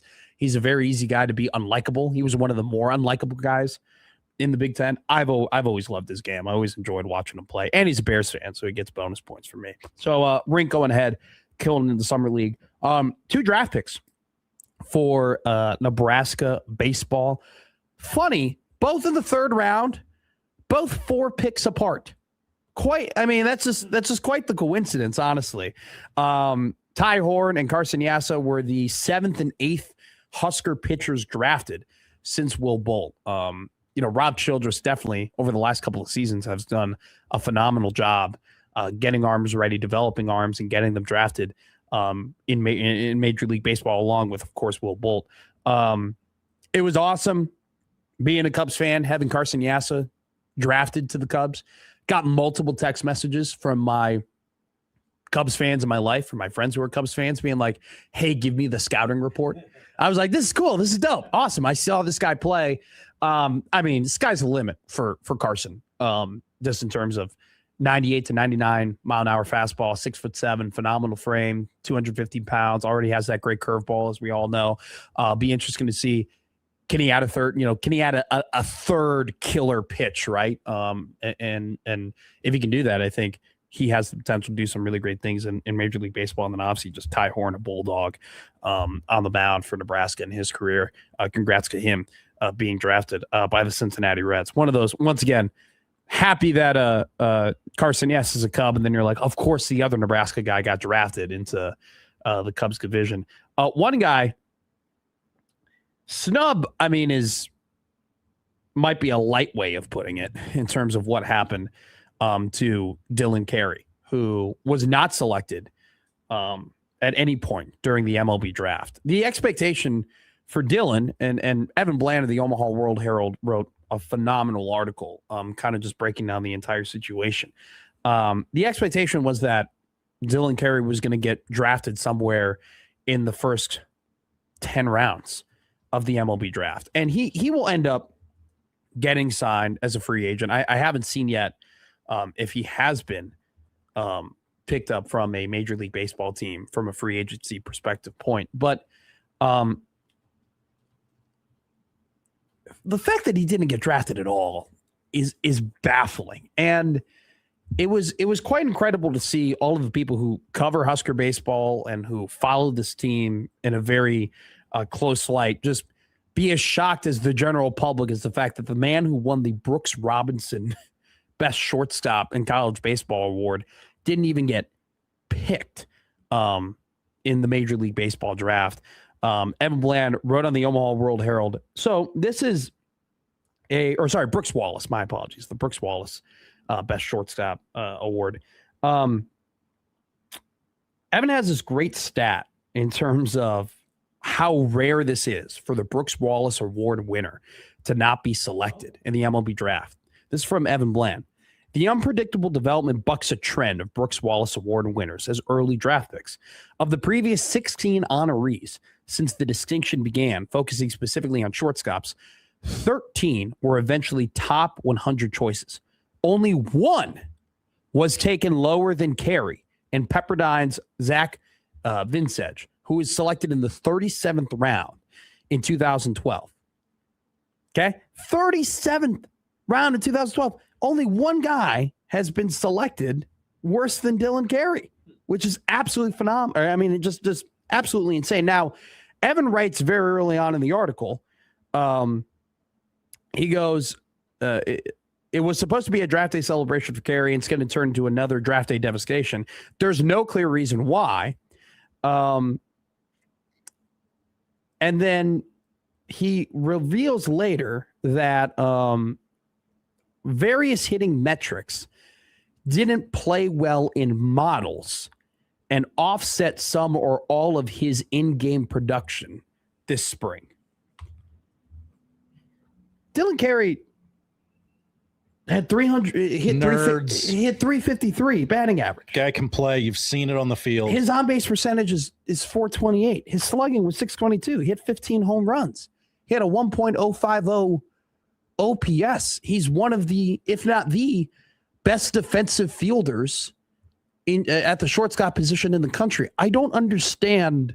If you want to say, the analytical metrics, had Dylan Carey go in the 15th round or the 16th round, or, he fell out of where he was projected by a pretty wide margin. Okay, that makes sense. If you want to say the analytical metrics didn't allow the best shortstop or the man who won the Brooks Wallace Best Shortstop Award in college baseball, that makes sense if the analytical numbers had him fall far in the draft. Him completely falling out and not even being selected, and now has to go ahead and broker a deal to sign as a free agent to a Major League Baseball team is absolutely wild to me. And I had an interesting conversation with somebody who followed the team very closely in media a couple months ago, and we were comparing Dylan to Max Anderson and Bryce Matthews, right? And, Dylan wasn't the power hitter that Bryce was, and Dylan wasn't necessarily the pure hitter that Bryce was either. Bryce had 20 home runs in his final season in Nebraska. He was slugging 723. He's now in the big leagues. Max Anderson, had 21 home runs. He had 414 in his final season at Nebraska, was in the Rising Stars game, this week during All-Star break. He wasn't necessarily the athlete that Bryce was, and he wasn't the pure hitter that Max was, but what he did have in terms of an elite aspect over those guys was he was really good at defense. And he just, you kind of look at the entire body of Dylan Kerr and you go, does he have that exceptional hitting skill that's going to catapult him to the bigs? Maybe not. It'll be more of a grind, for him than maybe it was for Bryce, and Max is, knocking on the door of that eventually happening for him. But he was such a stud from a defensive standpoint. Only had 4 errors in 59 games this season at Nebraska. That you're like, all right, we'll see how he develops as a professional baseball player, and if he's able to get to the MLB. That's the discussion I had with somebody. The discussion was never, will this guy get drafted? And for Evan Bland, who, there's a reason why we have Evan on when we talk about baseball. I think so highly of his coverage. For him to write, there's no clear reason why, as to why this guy didn't get drafted, is baffling. Just baffling. And hope everything goes well for him, man. I mean, I can't imagine being at your home, being surrounded by friends and family, the anticipation that you could be going in the first 10 rounds of the MLB draft to not get selected at all. And I just can't imagine the pain and devastation of just sitting there and hearing name after name, pick after pick, round after round go by, thinking, what the hell is going on? I won the award for being the best shortstop in all of college baseball, and yet my name's not being called. It just, I feel for him, and I hope that he takes this as motivation. I think he will take this as motivation. And it's a guy that bet on himself. He could have went to the Major League Baseball draft before returning to Nebraska this season.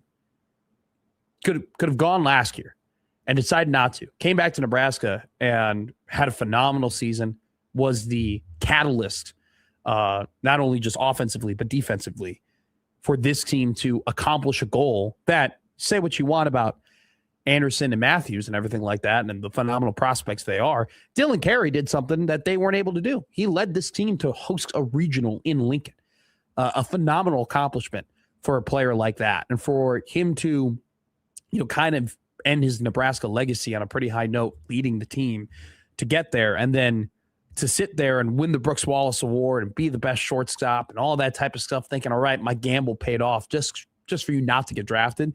It's devastating. It's devastating. I hope and I know, that he'll use his motivation, and, it'll be interesting to follow his career now, see where he signs and what opportunities he's given. But I mean, it's just disgusting to read that various hitting metrics didn't play well in models.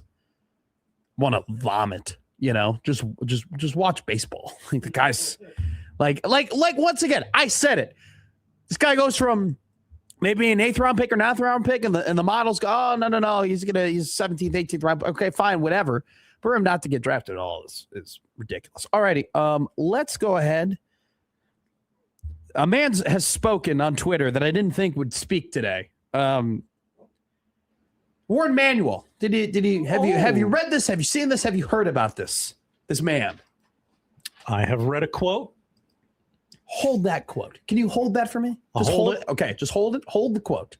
Hold the quote. Because what a convoluted time Warren Manuel's time as the athletic director in Ann Arbor, Michigan has been over the last 11 years. Has multiple national championships to brag and to boot, while also having numerous controversies happen under his watch. We will talk about those controversies and national championships coming up next year on Middays with Matt.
Now back to Middays with Matt on 1620 The Soul.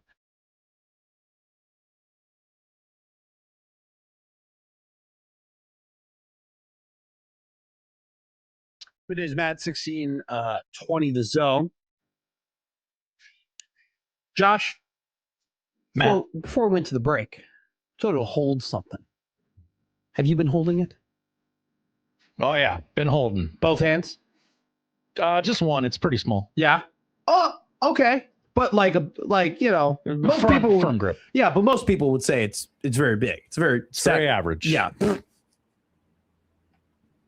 Could you release it to us? What you've been holding on to? I could. Everybody ready? Open wide. Whoa! What do you mean open wide? Open your ears. Open your ears. Open your ears wide. Well, I mean, can you do the thing where you like flex your ears or anything? Like some people can do that. I don't think so. No. Yeah, no.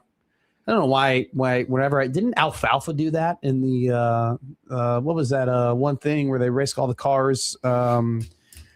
He wanted to get Darla. He wanted to date Darla again. You got it. Little Rascals. There you go. That's You're right there. I did. No, that wasn't a bit, by the way. I forgot what the Little Rascals was. That was another sick movie. Good take, Matt. No, not sick movie. Like great. Like I would be sick and I would watch that movie. Oh, yeah. It wasn't. That's different. The Little Rascals sucks. No. It's an awful movie. You like the Little You don't like the Little Rascals. You like the nostalgia of the Little Rascals. Okay? No, I mean, no. I saw that movie in theaters. You saw it in theaters? Yeah. Wow. I got $1. I got $1. I got $1. Hey. Okay. You've been holding on to your very average thing. Mm-hmm. Could you go ahead and release it to us? Ward Manuel told Yahoo Sports this morning, quote, "The president and I, not that president, the president of Michigan, and I have had several great conversations over the past couple of days. There are no plans for me not to continue to be the athletic director for the near future." Ward Manuel is the athletic director of the Michigan Wolverines. There is a board of trustees meeting that will be happening on Thursday. It was reported yesterday across Twitter that there is an expectation that Ward Manuel's job as athletic director for the Michigan Wolverines is going to come into question surrounding multiple reasons. Now, whatever questions could they ask? Well, would you like the good or I'm not going to give you the option here. Let's start with the good.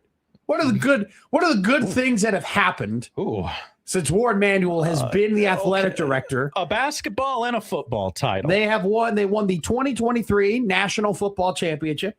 They won the 2026 National College Basketball Championship. How long has this guy been AD there? 11 years. 11 years. That'd be 2015.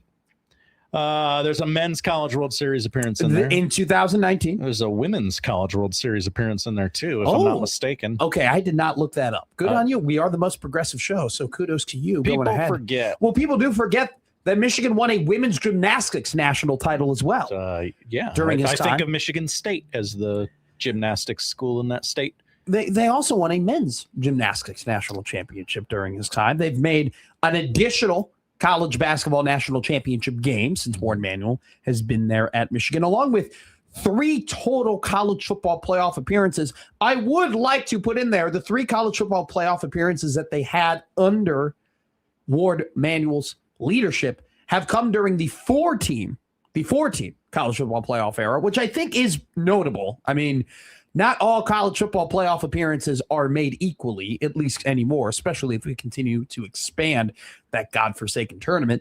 It's been a very successful, let's say everything has gone smoothly and nothing bad has happened. Okay. Let's just assume that no controversies have happened at Michigan. That's a pretty damn successful time in terms of winning national championships, having athletic success. I mean, the only other team I can think of that has won a football national championship and a basketball national championship in such short time is Florida back in the 2000s, right? Like it's only really been Michigan that's been able to have that consistent success across the 2 big sports in college athletics. It's impressive stuff what they've been able to accomplish. They've had, really good hires when it comes to Jim Harbaugh. They've had good hires when it comes to Dusty May. He is the man that got Dusty May, to Michigan until Dusty May said, peace out. I'm out of here. I don't want anything to do with this, which Brian Windhorst. Why would he leave? Why would he leave so close to the start of camp and the season and all those things? A man who might be listening to the show, Brian Windhorst, who lives here in Omaha, which Brian. Hi, Wendy. Such a big fan of your work, man. We'd love to have you on Middays. Open invite. Seriously. Anytime you want. He went on Rich Eisen. Everyone knows I very much I enjoy listening to that show in my free time. You do? I do. Went on Rich Eisen, and Brian said that Dallas, the Mavericks, real quick, called John Shire first and asked John Shire if he would like to be their head coach at the Dallas Mavericks. Shire, which you and I have talked about this before, I said this during the NCAA tournament, that I want Duke to win the Natty so Shire could become the coach of the Bulls, because I don't think Shire is going to leave until he accomplishes winning a national championship at Duke. That's why he declined the Maverick job. And he didn't decline the Maverick job once. He declined it twice. Dallas called him. He said no. Dallas went through kind of their process, didn't find anyone they liked. They called Shire back and said, are you sure? Shire said, I'm good.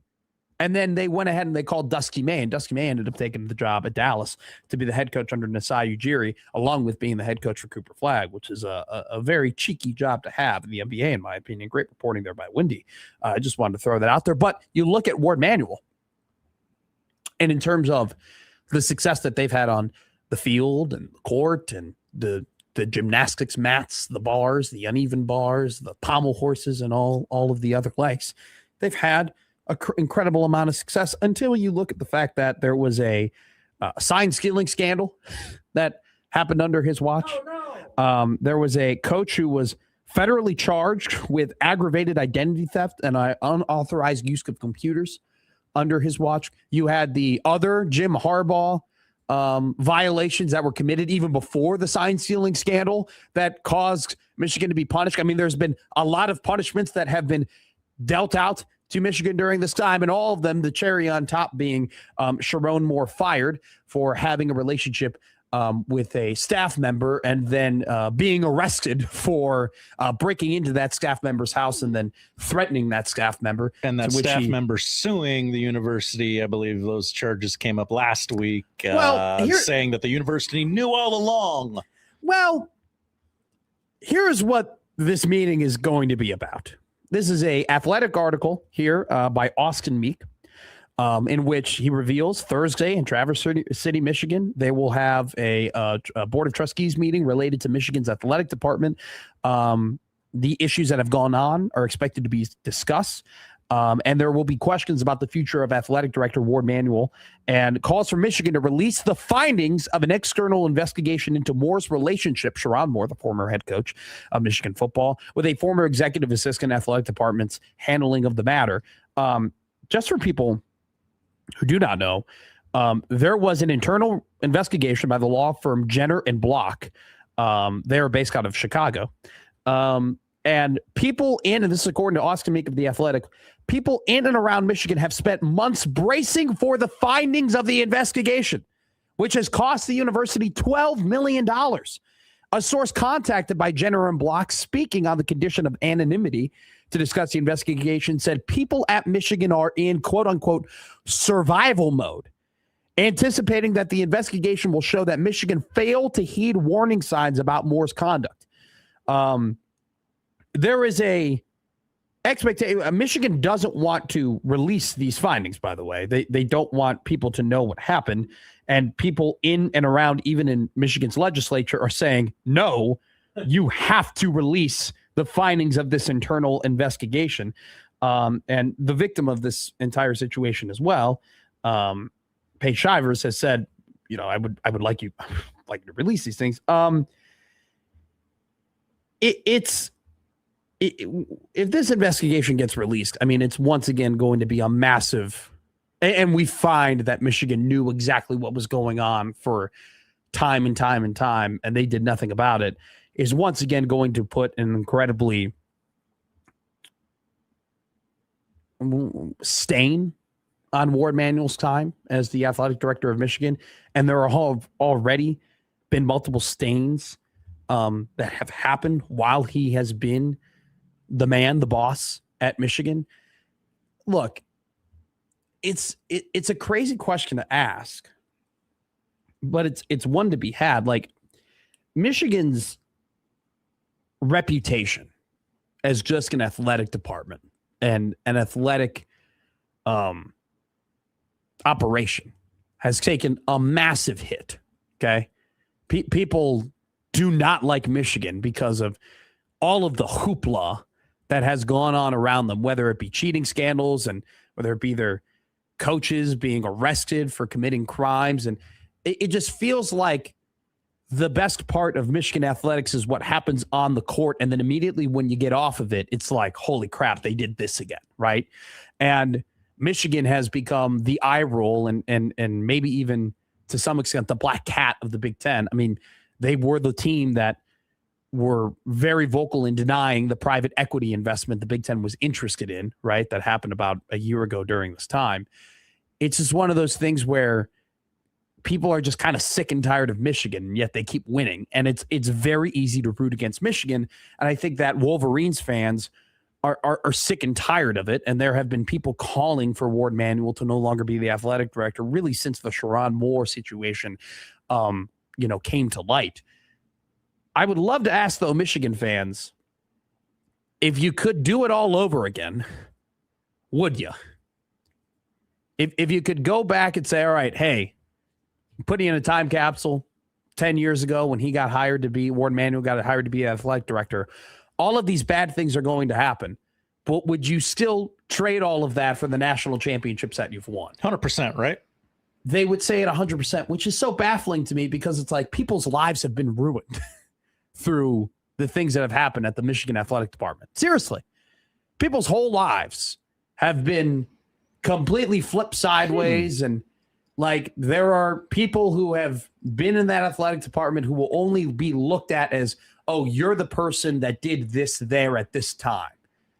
And yet multiple people's lives being ruined is totally okay for Michigan fans to be like, yeah, we'll take 2 national championships.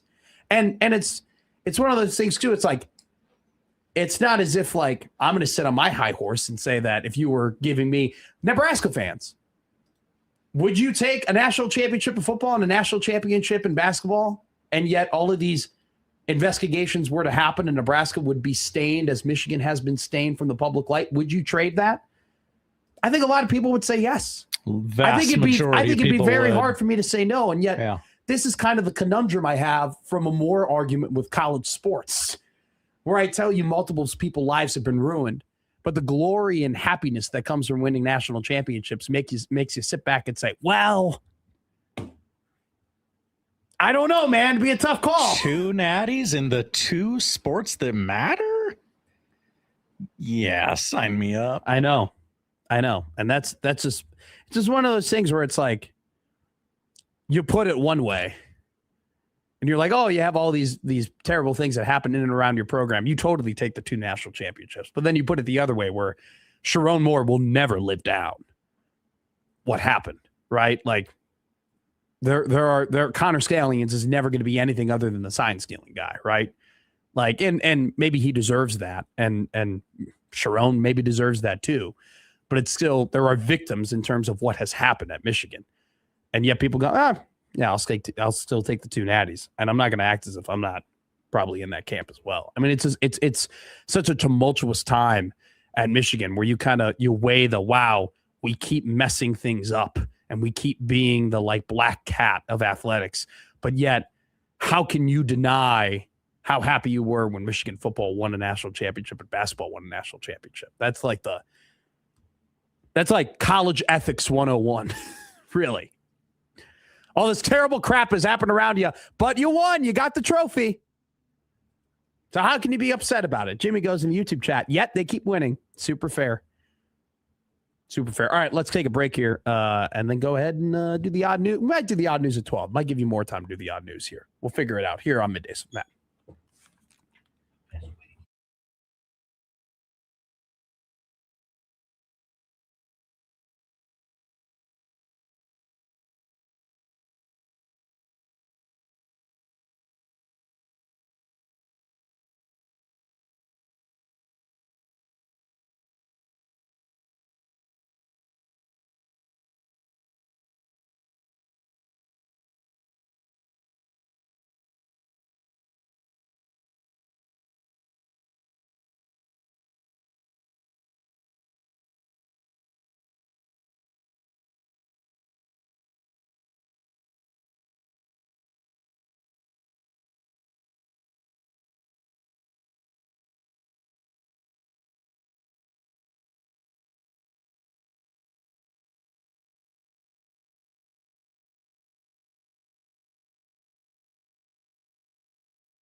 Now, back to Middays with Matt on 1620 The Zone. So it kind of made the rounds yesterday that there was going to be a board of trustees meeting with Michigan on Thursday, where Warren Manuel's job as being the athletic director of Michigan is going to come into question. University spokesman Paul Corliss said on Sunday, as of now, the school had no plans to make the report of their investigation into Sharon Moore's inappropriate relationship with Paige Shivers, a former worker at the school. They had no intention of releasing this report out to the public. Nothing to report on the rumors as well as Ward's future at this time. Jenner and Block is a law firm based out of Chicago that did this internal investigation, which has cost Michigan nearly $12 billion. And so Michigan is not planning to release the findings of this investigation, but Paige Shiver, who is the person in question who had the relationship with Sharon Moore, which eventually led to his firing. Her lawyers have sued Michigan last week in Washtenaw County Court, alleging the school is violating the Michigan Freedom of Information Act by withholding the records related to the investigation. And so drama has just surrounded Michigan basically over the better half of a decade, which really kind of stemmed to the sign stealing scandal, which the NCAA has hit Michigan with a fine that could eventually surpass $30 million. Along with the fact, remember that the NCAA also sanctioned Jim Harbaugh for recruiting violations that happened even before Stallion's the sign stealing scandal came to be. Do you remember, like, Jim Harbaugh missed like 4 games during the 2023 season. He was always missing games because of these recruiting violations. And so they're also embroiled in a bunch of other lawsuits that include former coordinators and linebackers coaches. I mean, it's just an absolute mess that Ward Manuel has had going on under him as the athletic director of Michigan for Back the in past my couple of day, years. we called this a lack of institutional control. And yet, despite the lack of institutional control, they have won a college football national championship. They have won a basketball national championship.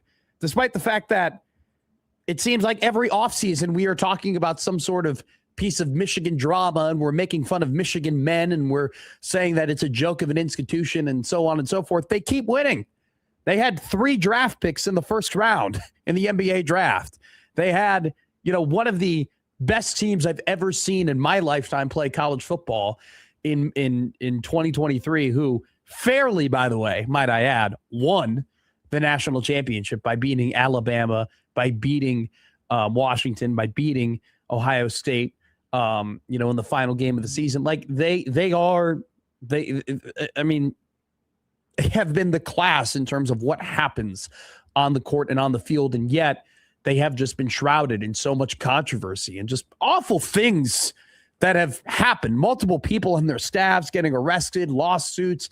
Jim Harbaugh had to literally flee college sports because of what was happening under his watch at Michigan. I mean, it's absolutely crazy what has gone on under the watch of Ward Manuel as the athletic director. And for the better part of at least a year, I mean, it really stemmed when the whole Moore situation went down, which that was a wild day on Twitter and in sports. There have been people who have been calling for this guy to be like, clearly he has no control over, what's going on in the athletic department. Yet, despite the fact that there's been all this controversy and despite the fact that,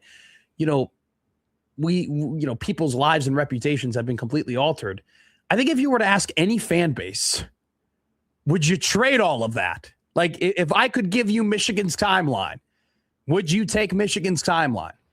I think almost anybody would say yes to that. Let's put it to practice here, Matt. All right, let's do a poll question. Up on Twitter at Middays with Matt. Would you be okay with Nebraska having the success Michigan had over the last 15 years if it meant having the same scandals the Wolverines have had to endure? I don't know what that. That's going to be 75% yes, at least. We'll find out. We'll monitor that throughout the entirety of the show. Let's hit a break here. The odd news with Josh Hudson coming up next on Middays with Matt.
And now we've reached the point in the show where Josh Odson reads the peculiar, the bizarre, the comical, the odd news with Odd Son.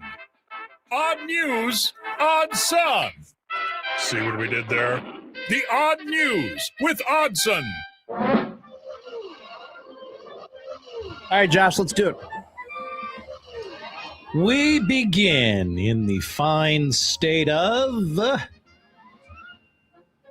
Arizona? Chandler? No. I don't know. It'll come up. Circle K store employee. That's a convenience store. You're aware of the Circle K, yes? Strange things are afoot at the Circle K? I am aware of the existence. I don't know if I've ever partaken. I don't think I've ever had the honor to go into one, but I am aware that they are around. That's fine. That's enough for the story. Circle K filed a complaint against one of its store clerks. That's fancy talk for cashier.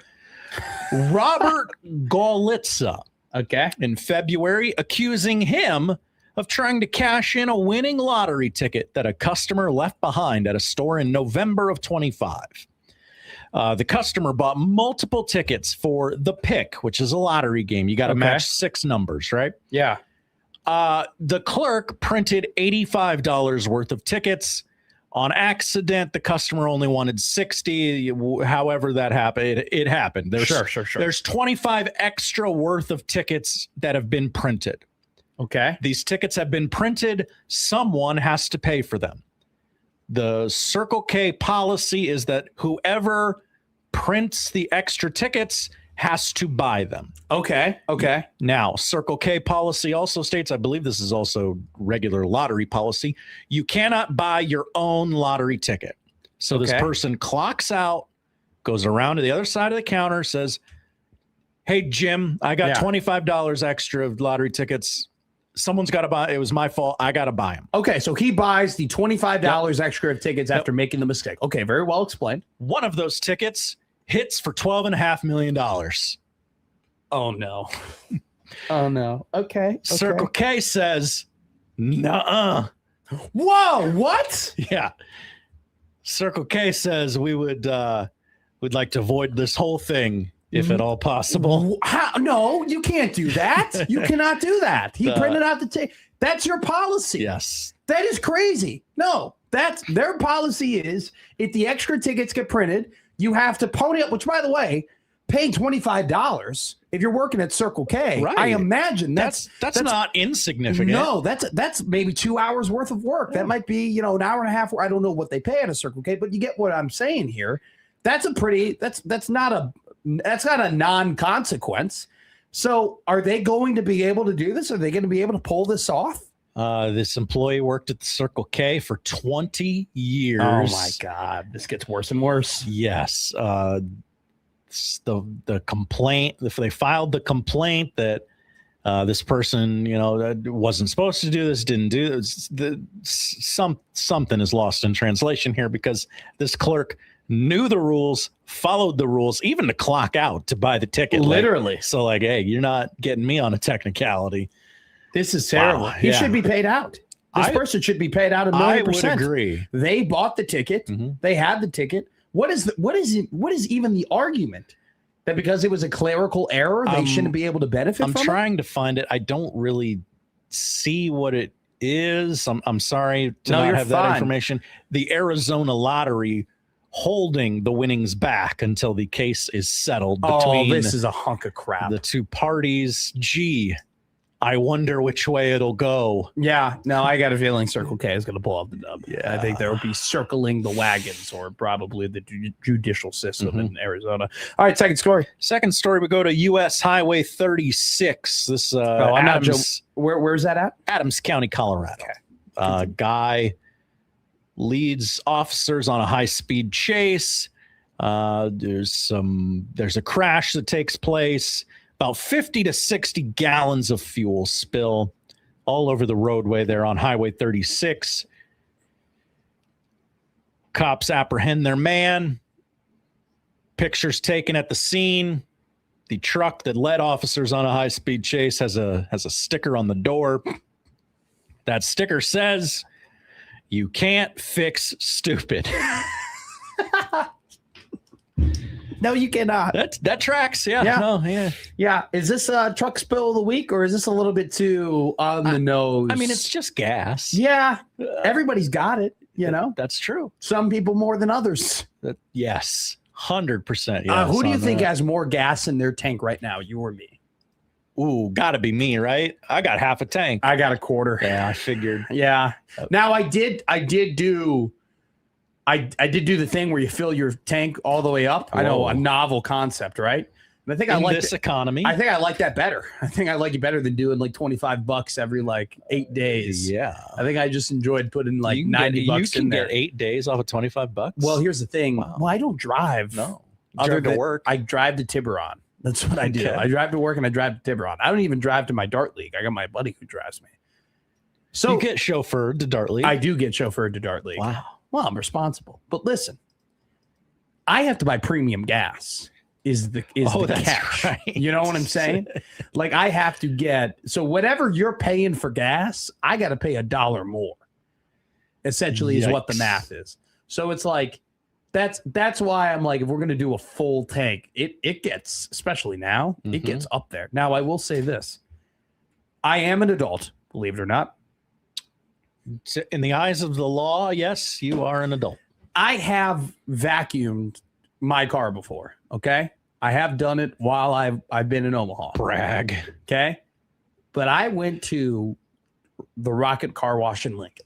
Okay. Because the Rocket Car Wash here in Omaha is a little bit far away. Uh-huh. I was right by one. So I went there and I spent, no joke, 50 minutes. Car wash, 2 vacuums, sprayed the inside, sprayed the windows, outside, inside, took out the trash. I had some clothes in my car. I folded it up, put it in a backpack that I had, did a full just cleaning of the car for about 45 minutes. It was therapeutic. It was one of the best things I've done all weekend. Like when I'm going through hey, what were the best things, what best parts of my weekend? Fully cleaning out my car and now getting into it this morning was euphoric. I was like, look at this, man. It smells good in here. It hasn't smelled good in here in weeks. Do you agree? Or or is cleaning your car a chore for you that you're like, I can't do this? Great question. It is a chore that I choose not to do. I'm very far behind. I probably should do that here this summer. And I think I will. See, someone in the chat, I don't know, Schwartzwielder or whatever, they go, the fact that he still believes he has to buy premium shows just how uninformed many people are. Oh. It is equally stupid tax that the lottery system is. Now, listen, I will say this. I had an engine problem with my car, okay? I had an engine problem. Putting that cheap gas in there. I went to the mechanic and he was like, you own a German engineering car, okay? This is a premium gasoline car. I started putting premium gasoline into my vehicle. I no longer had the engine problem. Problem went away. It literally, it fixed my issue. So just based off of that, having a problem then and fixing it is why I buy it, okay? I don't just buy it to buy it. I know that it works. What's our third and final odd news? We go to Rhode Island, I believe. Pretty Okay. sure this is in Rhode Island. Where'd it go? There it is. Okay. The Milford police say they received a report from a Target employee Tuesday night for an intoxicated and naked woman inside the store. Don't do this, people. During the call, the employee told police the woman had put her clothes back on and exited the store on foot with blood visible from her clothing. Officers arrived at the store and checked the area for the woman. Police say they saw a red Subaru Forester parked in a nearby lot with a man and 2 passengers matching the suspect description. Police identified the 3 as, I won't dox them here, but officers searched the vehicle. What do you think they found in that vehicle, Matt? Probably cocaine. Crack cocaine. Yeah. That's right, Matt. Good job. We've done this long enough. As well as fentanyl. I be careful with you that. know what? I should have known that as well. The lady in question was charged with possession of fentanyl, obstruction of justice, and had 5 active warrants for her arrest. Oh my Lord. Yeah. You can't be running around naked at the Target. A lot. Yeah. If you have 5 active warrants for your arrest, don't run naked around the target. Or don't do cocaine. Well, yeah. I you mean, know, it's plain and simple. At a certain point, it's just a problem, and maybe you can't stop. But you can choose not to run naked around the target. You can indeed choose. Great on news stories, great job, phenomenal stuff. I'm on Twitter right now. I noticed 2 things. Number 1, Mason Crosby has his own show in Wisconsin. I'm here on Twitter.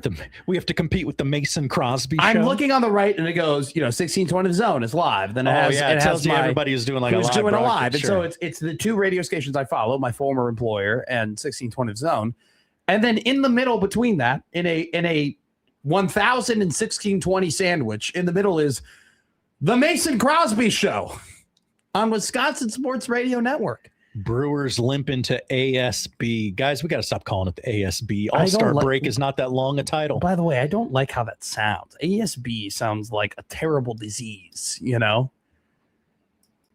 I got ASB. It sounds terrible. Yeah. It sounds like something that sounds like you got a break problem. Maybe. All right. I'm on the Middays with Matt Twitter page, at Middays with Matt. This has gained a decent amount of traction for us. The poll question: would you be okay with Nebraska having the success Michigan had over the last 15 years if it meant having the same scandals the Wolverines have had to endure? Josh, you voted yes. Okay. I'm going to vote no, but I can't act as if it's not super close. Like, it's so tempting, but yet I hate Michigan, and part of the reason I hate Michigan is because all of this stuff. Okay. These are interesting replies. 26 votes have been casted. Very early results. 50% say yes. 50% say no. We are locked. We are deadlocked. 13 votes yes, 13 votes no. Roger has had a comments. Hi, Roger. I'm saying no for the sole reason being that anytime I hear the name Michigan now, the first thing that comes to mind is scandal and cheating. It has overshadowed the championships. I personally wouldn't want that. Travis tweets, I hope these votes are I hope those voting yes are ignorant to the scandals that have taken place, particularly a married coach breaking into a girlfriend's house and threatening to harm himself. So this is a very Middays with Matt, at Middays with Matt. The poll question: would you be okay with Nebraska having the success Michigan had over the last 15 years if it meant having the same scandals the Wolverines have had to endure? I will go ahead and mention again, we're talking about a Nebraska football national championship and a Nebraska basketball national championship. Basketball. Along with multiple college football playoff appearances, another national championship appearance in basketball. Might I mention a College World Series appearance that was made in 2019, along with other miscellaneous and maybe not as popular sports winning national championships, such as men's and women's gymnastics. All of those things have been accomplished during the time of Ward Manuel being the athletic director. And I think this is an incredible, not only just case study of like how many terrible things have happened and how many lives have been affected, hockey runner-up in 2011. There you go. And yet it is it's now changed. 51.7% say yes, I would take all of that success if it meant all of the bat-esque crazy things that have happened at Michigan. 5 Frozen 4 appearances. Yeah, but we can't. There would be. I guess that would be the equivalent of volleyball. Being super successful for Nebraska, because Nebraska doesn't have a hockey team. Let's go to the YouTube chat. Tommy goes, instant yes. How fast can I hit that button? Mike goes, no block, no rock, by the way. Mike, one of our guys. We love no block, no rock. We love Mike Delaware. Tonight. I know you're going to be on no block, no rock. I don't know if I'm supposed to say that, but I did. I don't care. It's going to be awesome. I can't wait to. I'm going to. They're going to grill me. No, they love you. They think you're the best. Baymon goes, maybe I'm in the minority. But hell no, I would not switch. I care about how this program conducts themselves as much as the record on the field, if not more. Delaware goes, let's do a case study on these people's brains. And then he goes, let's go, Josh. He's excited for your appearance tonight. But yeah, it's I'm proud of you and I. I'm proud of you and I for having this poll question. I voted yes. It's not about what you voted. It's about the fact that we were correct that I think I would go no, but I can't act as if like, man, that is so tempting to have all of the success that they've had. And there are people like Mike who go, what the hell are you talking about? I would take everything that Michigan has done in a heartbeat. Are you kidding me? You said something in the last segment that really made me think. You said people's actual lives have been ruined. Matt, I hadn't even considered that Sharon Moore is a real person until you said that. Seriously. He's just a guy that lives on my TV. And normally I'm the guy that's saying, hey, these are real people with real lives and real problems. But here's the thing, too. There would be some people who would make the argument Sharon Moore's life is ruined because of Sharon Moore, right? It has nothing to do with Michigan. He made a lot of bad choices along the way. Sure. I could make the argument that the cheating scandals that have happened, right, the sign stealing scandals, probably affected the careers of different quarterbacks or different players who were playing against those teams. Who maybe there were guys who got benched because Michigan had the sign stealing scandal, like they had their signs or whatever, right? I mean, this affects, that sign stealing scandal affects a lot of people. But I mean, frankly, Paige Shiver's life has been completely affected. She will never not be known as the person who was a part of that. And so there's all those things to consider, along with the entire reputation of Michigan. And yet we are currently sitting here, and I'm not surprised. 51.4%, as the votes are really now coming in as we promoted here. 51.4% say yes, I would take the national championships over Michigan. Michigan is synonymous with scandal now. Michigan is synonymous with, all of the. I mean, when we think of a cheating franchise and one that is just shrouded in so much just controversy, I think in all of sport, we probably think of Michigan first. I think they have leapfrogged the Patriots. They have leapfrogged the Houston Astros. Here's another poll question. All right, here we go. Let's do this. Let's do this. You ready? Okay. When you think of cheating in sport, what team, or do you want to go, when you think of controversies in sport, what team do you think of immediately? The New England Patriots, the Michigan Wolverines, the Houston Astros. Oh. And what would be the other team that is shrouded in cheating? Miami football? Yeah. Let's do Miami football.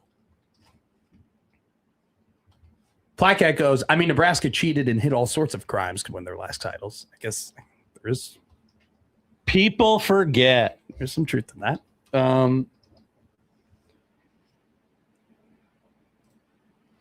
Try to read some of these comments here. Do we have any? I thought I smelled smoke. Yeah. Let me all right, Pedro. We love Pedro. Hi, Pedro. Voice of reason most of the time. Hi, guys. I vote a big no. Yeah, no way Pedro was taking that deal. He's too good of a man. I inadvertently call you a bad human. Pedro goes, I remember when this was a penalty for the NCAA. The University Athletic Department announced Tuesday that it has self-reported to the NCAA violations pertaining to student athletes who have inadvertently received recommended course textbooks in addition to required their textbooks.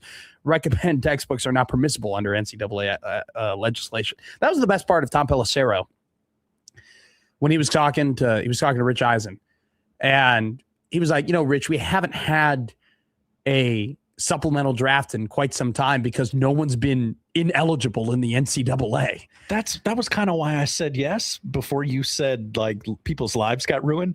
There's no real punishment for anything anymore. Zero. If you can hold your head down and get past what does Josh Peterson always say? It's the post-shame society. Like if you just keep your head down, it'll blow over pretty quick. KG goes, I can still remember the scrutiny from the 95 Huskers. I still hear it today. So F no. Whoa. It's a great fan base to ask. All right. 41 votes are now in. So since we've started talking about it, 15 more votes have come through. It has flipped, Josh Hodson. We are now at 51% no, 48% yes. So there you go. Neck and neck. We will continue. We'll take your calls, 402-951-1620. Would you take all of Michigan's success if it meant also taking all of the turmoil that they have endured? We'll continue to look at the poll question, take your comments, your texts, so on and so forth. We got a couple of fun segments to do here. Let's go ahead. We're going to do our Dream 8 Home Run Derby. Our Dream 8 people in the Home Run Derby. Then Marty Cordero of the Omaha Storm Chasers joins us here on Middays with Matt.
He's from the third largest village in the world, Skokie, Illinois.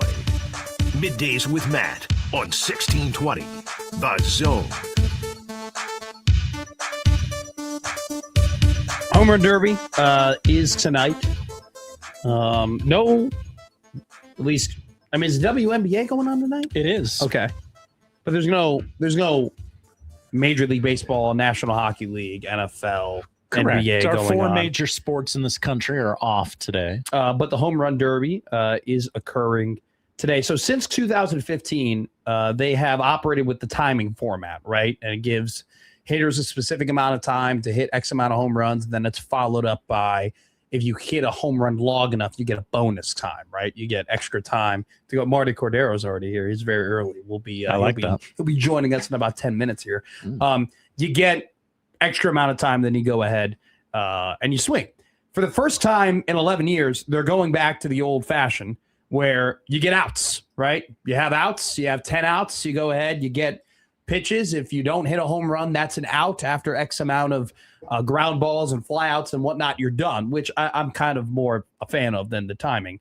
You get swings, though, by the way. So you get swings. 20. You get 20 swings around one, 15 swings around two, 15 swings around three. So it'll be a little bit quicker.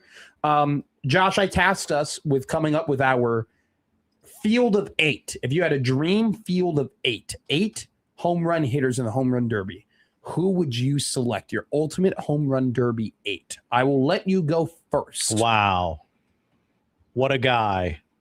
And if we have the same person, I'll let you keep going until we get one that we don't have.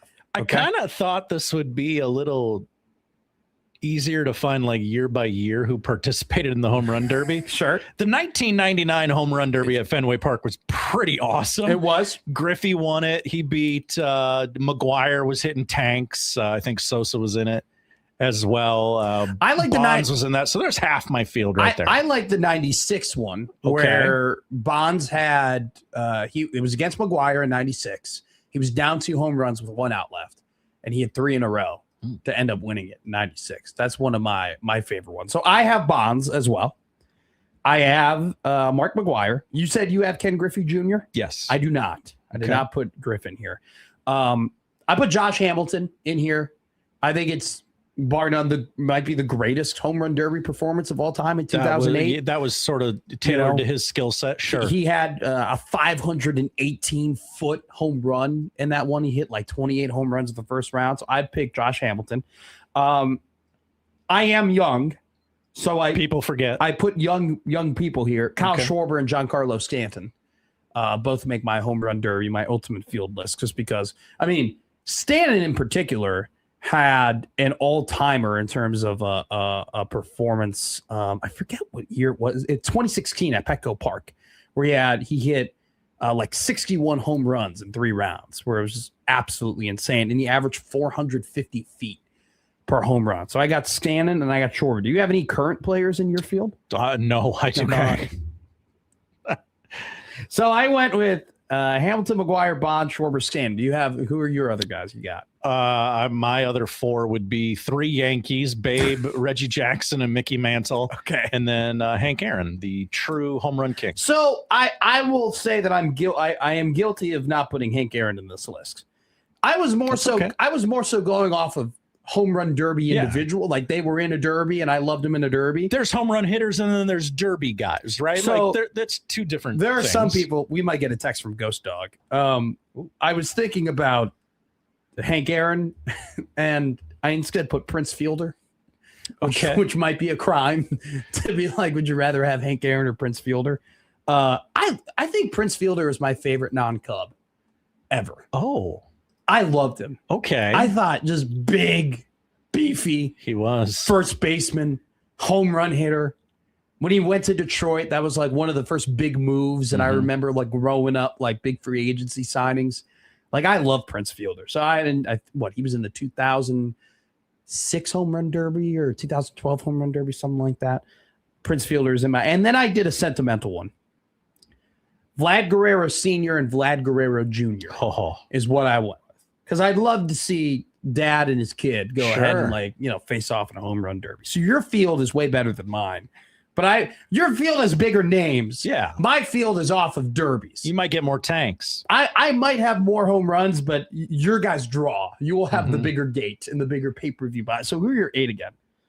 Let's see. It was Babe Ruth, Reggie Jackson, Mickey Mantle, Hank Aaron, Barry Bonds, Mark McGuire, Sammy Sosa, Ken Griffey Jr. Yeah, I went with Prince Fielder, Josh Hamilton, Mark McGuire, Barry Bonds, Kyle Schwarber, John Carlos Stanton, Vlagaro Sr., Vlagaro Jr. 402-951-1620. That's a text line. Send us your home run derby ultimate 8. If you were constructing, because it's sort of bracket formatted now, would you put the Vladdies against each other in the first round or hope they make it to the finals against each other? No. I would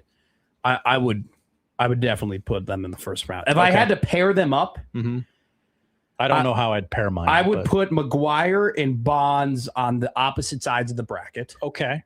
I would pair up Senior and Junior together. I would have Bonds go against Hamilton and McGuire go against Stanton, and then Schwarber versus Fielder. So I'd probably go Bonds, Bonds v. Hamilton, and they would play the winner of Schwarber versus Stanton, and then I would go McGuire versus Fielder, playing the winner of the 2 Guerreros. I would go McGuire, Sosa, Aaron Ruth, Jackson, Mantle, and then Bonds, Griffey. We have a couple funny comments. Andy goes, Matt loves steroid ball. Griffey over Bonds all day. PC goes, hear me out. New idea. Pitchers only home run derby. Oh, let's go. I would watch. I will say I have one mistake here, not putting Ken Griffey in here. I have one. I'd probably take out Stanton for Ken Griffey. That's probably what I would end up doing. But good list. That was fun. All right, we're going to have even more fun. Marty Cordero of baseball joins us next here on the 1620 Zone Radio Network.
Now back to Middays with Matt on 1620 The Zone.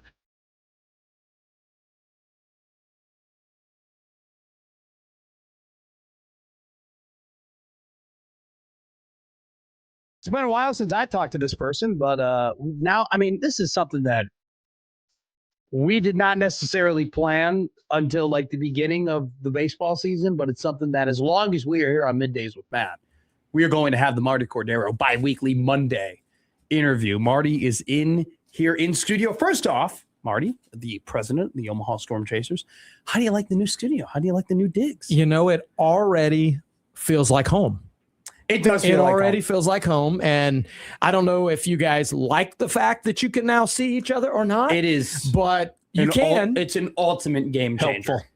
Helpful. I feel like it's kind of changed our show. Yeah. I think it's probably good for you, Matt. But Josh, I'm sorry you have to look at him now for 4 hours. That mustache staring back It's at a me. great mustache. Now, we will be there on Friday. It's Everything Nebraska night at the Omaha Storm Chasers. Yeah. On Friday, you will have a lot of just notable Nebraska figures. Yeah, it's going to be at this fun. game on Friday, which include Josh Otson and myself at 1620 The Zone night as well. Well, it could just start and stop there, right? It really could. I don't know we, that I've ever been called notable. we are a draw. I mean, we are a draw. You sold sunglasses. I sold tickets. Ric Flair once said to Bret Hart.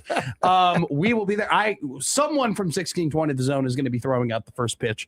It is a dream of mine to throw out the first pitch, so I feel like I'm gonna try and jockey. When you do it, just make sure you aim for the mitt. Can I be real with you?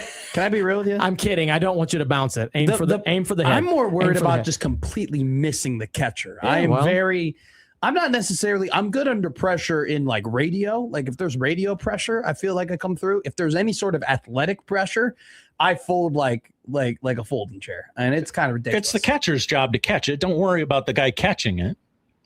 No, but I think I'm just going to be so in my head. You got to get it to him. I want to throw a strike. I want to be President George Bush. I just wanted to look hot. I just wanted to look And great. you will, but before you throw out a first pitch, the first 1,000 are going to get this from Blue Jays ice cream and candy. Go ahead and show it right there. Our new studio camera. Look at that. Ice cream jersey. I'm going to tell you right now. First 1,000 Hot fans. trend with Josh, the kids right there you now. go. 1,000,000% what I was going to there say. you go. When we were at the Omaha Baseball Village for the College World Series, the amount of cupcake, ice cream, sprinkle. You get wristbands, sleeves, jerseys, teal hats, blue, batting gloves, socks. It's everywhere. The hottest type of style So- in terms of these light, by the way, powder blue has now just kind of turned into neon blue. It's one of the hottest colors out there right now. It is. And we're very fortunate that we got a great relationship with David and Bridget, who own Blue Jays. If you haven't been to Ashland and checked out their old school classic candy and ice cream parlor, it's really cool. And they're sponsoring that night. And you can also get their ice cream at Warner Park. But first 1,000 fans at the gates. Gates open at 6 o'clock on Friday. And you're right. We're going to have a lot of great Nebraska, a list of Nebraskans, and then post-game fireworks. Who's going to be there? Because it's not just us. We might be the least draw of the people at Everything Nebraska night. Jed Ortmeyer, former NHL player, and he's going to have a number of other former hockey pros with him. Eric Crouch is going to be out. Hell yeah. Brian Dunsing, big leaguer with the Twins, and With obviously the Cubs. and with the Cubs as well. And he pitched for the Storm Chasers, but he never made it to the bigs with the Royals. And, Allison Holder's going to be there from the Supernovas. Entrell Taylor, wrestling from Nebraska.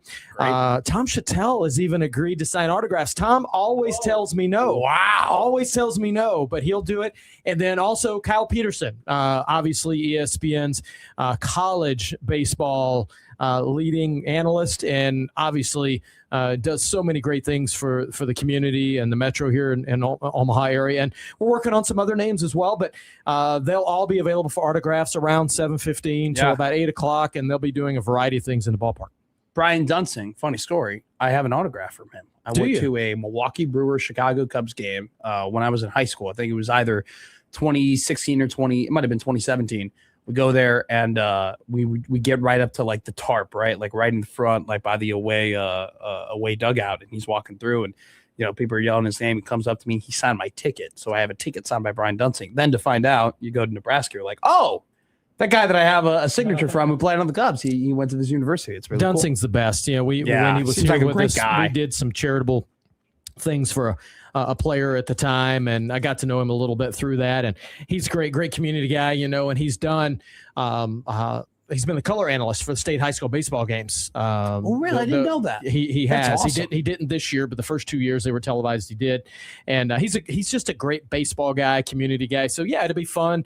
The community gets to meet those guys. No additional fee to meet these individuals and get autographs. Just buy a game ticket and you get the ice cream jersey no giveaway. Additional fee You get for autographs. Well, okay, you can't be charging people. No, I mean, I have my own contract with Marty. Marty and I have signed. do we we? have our own separate deal. Well, I haven't you know? signed it yet, so maybe it's not done. Are you Maybe like it's not Dusty done. May? You agreed to the deal, but you haven't signed the deal? Is that what Yes. you're telling me? Yes, You have brought a lot more goodies here. I did. Except for Got an unboxing. All right, let's unbox it. First time public. This is the Jack Caglione, which, by the way, Cags is going to be in the home run derby tonight. I believe he's a plus 670 to win tonight. I will be putting let's see, plus 700 for Jack Caglione to win the home run derby tonight. Well, by he's the had way. a great 5-week run, so He has. we'll see. We'll see Look what at happens. that. So this is courtesy of our partners at Iams Wealth Management. First, I believe 12:50 through the gates on Saturday night. Here. Toss that over here. I'm not gonna toss. toss.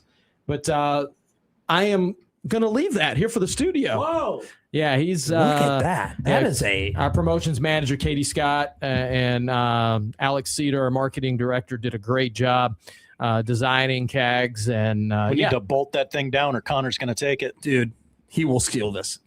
I love the yellow gloves too. You know, obviously, I mean, it's just great color. Look at the detail, by the way, on the Evo shield on the ankle. Yeah, absolutely. This is a very impressive bobblehead. How many games? He played 19 games, 20 games? We wish it was that many games. Well, here he with came us. back for a week and a half. It was 12 games. And then, but then he came back for a stint. He because did. got hurt. He did. Yeah. But he played 6 and then 6 games with us. And then he was technically not on a roster. He was a rehab player, so he didn't count against the roster. He didn't get option. So he played almost a full amount of time that a position player. That was late last year, obviously last August, September. It's a very nice bobblehead. It is. It's actually, it's very, I'm super impressed on the detail, man. Like even the helmet, you know, you have the divots in there in terms of the type of helmet you'd be wearing. Yeah. And you can tell it's a minor league helmet because it's double.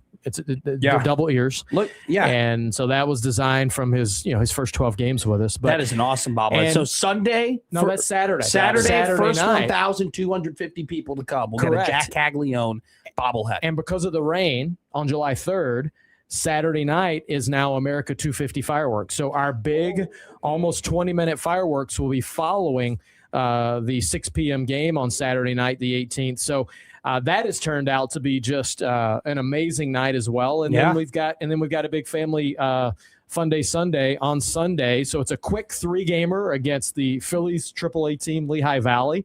And it's gonna be a great great weekend. So loaded weekend on Friday. Everything Nebraska night. We're giving these jerseys out. These ice cream jerseys. They look great. The sprinkles and the nice blue color. Saturday we're going to be giving out the Jack Caglione bobblehead. Then you brought a backpack here. What else? This is a big weekend. So this is for August 2nd. Okay, and we're getting out ahead of this. And if fans will bring 3 school supplies, and they can go to omahastormchasers.com and click on our promotional link to figure out what 3 items that Completely Kids needs. So we're partnering with Completely Kids.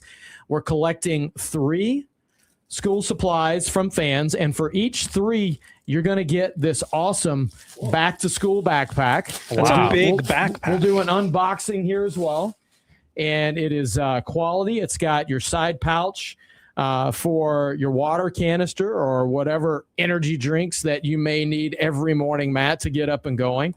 But it is it's a great Storm Chasers backpack. It's back to school time, and that's going to be on Sunday, August the 2nd. And the reason we're bringing in this early, we want people to plan to come to the game and to help Completely Kids by bringing out 3 school supply items, and you can find the list of items that you can bring out. You can find it on omahastormchasers.com. Have you found the list, Josh? Did you find it? I was looking for the list. I haven't went and looked yet. Okay.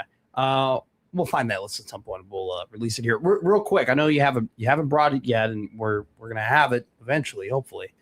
But July 31st, you have a special night coming up as well. Harry Potter night. Are you going to be on stilts that night with all the other stilts walkers? I'm going to tell you right now. I see the jersey here on the website, and it's not a amplified picture; it's a smaller picture. But if I'm not mistaken, it's supposed to be the Quidditch uniform. Correct? Is that what you're drawing from here? Yeah. It looks good. It looks really good. It looks very impressive. Well, we're going to have Alex come in hopefully in 2 weeks from today. Alex Cedar, our director of marketing, creative, he's going to come in and talk about how he designs the jerseys, his process, and also just in a general sense on designing promotional items and how we go about the look and feel and really trying to tie the themes together. So he's much smarter. He can answer many more questions than I. By the way, as well as the jerseys, right, you're going to be having the Hogwarts house hats, and it's available as a $20 add-on to any ticket at checkout. And so you could pick whatever hat you get, right? Yeah, you pick the house that you want. Like last year, we had 4 different house scarves. This year, it's hats. We're trying to mix it up each year. And there will be characters. The night will be themed, not just the music. And music, obviously post-game with fireworks that night. But, yeah, if you're planning, I wasn't going to talk about Harry Potter tonight today. But you know what? There's so many, ahead of it. There's so many great things in our final 27 games. It's hard to believe we're already 2/3 through the season. But 27 home games left. So if you haven't made it to Warner Park yet for Storm Chasers baseball, look at the promo calendar. Almost every night there's something special going on between now and September 20th, and Harry Potter remains something that's quite popular. So my buddy is playing pro ball right now. He was with the AAA affiliate of the Tampa Bay Rays. What's that? Montgomery, the Durham Bulls. Montgomery's AA. And so he's actually on his way from Durham. He's going back to Bowling Green to be in high A because he's getting some more at bats. September 6th, does that sound right in terms of that's when your season ends? So it kind of wraps up a little bit before. For them. All right, how about for you guys? AAA plays through the 20th. Okay. And that was part of the new design. Sure. There's only, the rosters used to expand to 40. Yeah. Now rosters only expand 2. So they only expand to 28. So when the new look minor league baseball started in 2021, they changed how our schedule was. So yes, we used to end on Labor Day, but we play through September 20th. Nice. And so out of all of these, which one are you looking forward to the most? Is it the bobblehead for you? Is it the jerseys for you? Is it Harry Potter night? Is it the fireworks night? What are you looking forward to? What's your favorite? Yes. No, I'm not asking Marty Cordero, the president, what his favorite night is. I'm asking Marty Cordero, the man, what would get him out of his seat. Oh, my goodness. There's so much. I know. It's great, man. There really is a lot. I would say, come out this Friday. There's a giveaway. We're celebrating. There's a number of other things we're going to be doing during the game to celebrate everything Nebraska. And there's fireworks after that. Yeah. And that's our next home game. So I would say the next one is my favorite. Let's talk Cubs real quick. 20-8 in the last 28 games before they hit the All-Star break. I mean, what are your expectations for wild card? At this point? Yeah, I think wild card. I think you're going to see. They're only 5 back, though. I know. I think you're going to see Phillies, Brewers, Dodgers. And so I think you're going to have Cubs with a wild card there. And man, it's really exciting seeing the Pirates where they are, seeing the Marlins where they are as well. If you look at the standings, but I think the Phillies end up coming back on the Braves, and I think the Braves will get a wild card as well. So yeah, we'll see what happens in the NL. What a weird season Philadelphia's had with that terrible start. They try and get Cora. Cora tells them no. They still fire Thompson. They bring in Mattingly, and all of a sudden they're one of the hottest teams in the entire National League. You didn't say his Braves. You're not threatened by Atlanta? No, I did. Listen, I think they get in with wild card, and I really don't even think it matters where you are as long as you get in. I mean, it does it help to have more home games? Well, of course it helps to have more home games, but I think you just need to get in. I don't know. There's something about the Phillies team, and yes, it's a little bit of a gamble because it's going to end up being on Sanchez and Wheeler's arms, and can their bullpen. I mean, look at what Jonathan Boland's doing. Obviously that was a trade that the Royals might want to have back. Trading for Matt Strahm. It hadn't worked out for the Royals. It's worked out for the Phillies, and their bullpen's going to have to stay intact. But I just like what they have this year, and I just think they may have a little bit more in the tank. But the American League's kind of wide open because there aren't as many good teams. But I hate to say it, but I think the Yankees are going to catch the Rays. I think the Rays. I don't know offensively if they have enough to go wire to wire. But I think the Yankees have a real shot. And who knows what's going to happen in the AL Central? I'll just say, don't sleep on the Tigers. They've been playing great baseball. Great point. Yep. If they want to stand pat, if they choose to stand pat and keep Skubal versus getting a king's ransom for him, I think they've got a real chance. And again, you just need to get in. Yeah. Even if they get in with 88, 89, 90 wins, if they can get to that. And then American League West, who the heck knows? Yeah. The Rangers in first place right now, really? I mean, the Mariners are right there. I'll tell you right now, nobody's swinging a better bat than Yordan Alvarez, though. No, you're right. I mean, that guy, it'd probably end up being him and Caminero to win the AL MVP. I mean, at this point, I think the NL MVP is probably locked up. It's going to be Shohei, unfortunately for our boy PCA. But yeah, we'll see. Yeah. We'll see. I mean, look, at the Dodgers have a big lead.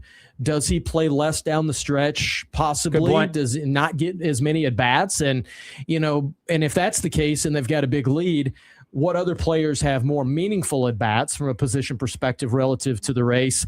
That could help PCA. That could help. I mean, someone like Bryce Harper. I mean, who knows? Who knows what's going to happen? Maybe Schwarber. Well, do you know what I do know? I do know I'm going to have a great time this weekend at Warner Park with the Omaha Storm Chasers. Friday, Everything Nebraska night. We will be there. We can't wait to celebrate with you. Saturday, Jack Caglione bobblehead night. First 1,250 people on Saturday. They get a Jack Caglione bobblehead. Then August 2nd, you have back to school night. Can't wait for that. Marty Cordero, president of the Omaha Storm Chasers, joining us here on Middays with Matt. I appreciate you greatly. You're the man, and we'll talk to you soon. Middays, Matt, keeping it rolling. Robin Washington coming up at 1:20 here on the 1620 Zone Radio Network.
Josh Hodson's boyhood hero was Hank Aaron.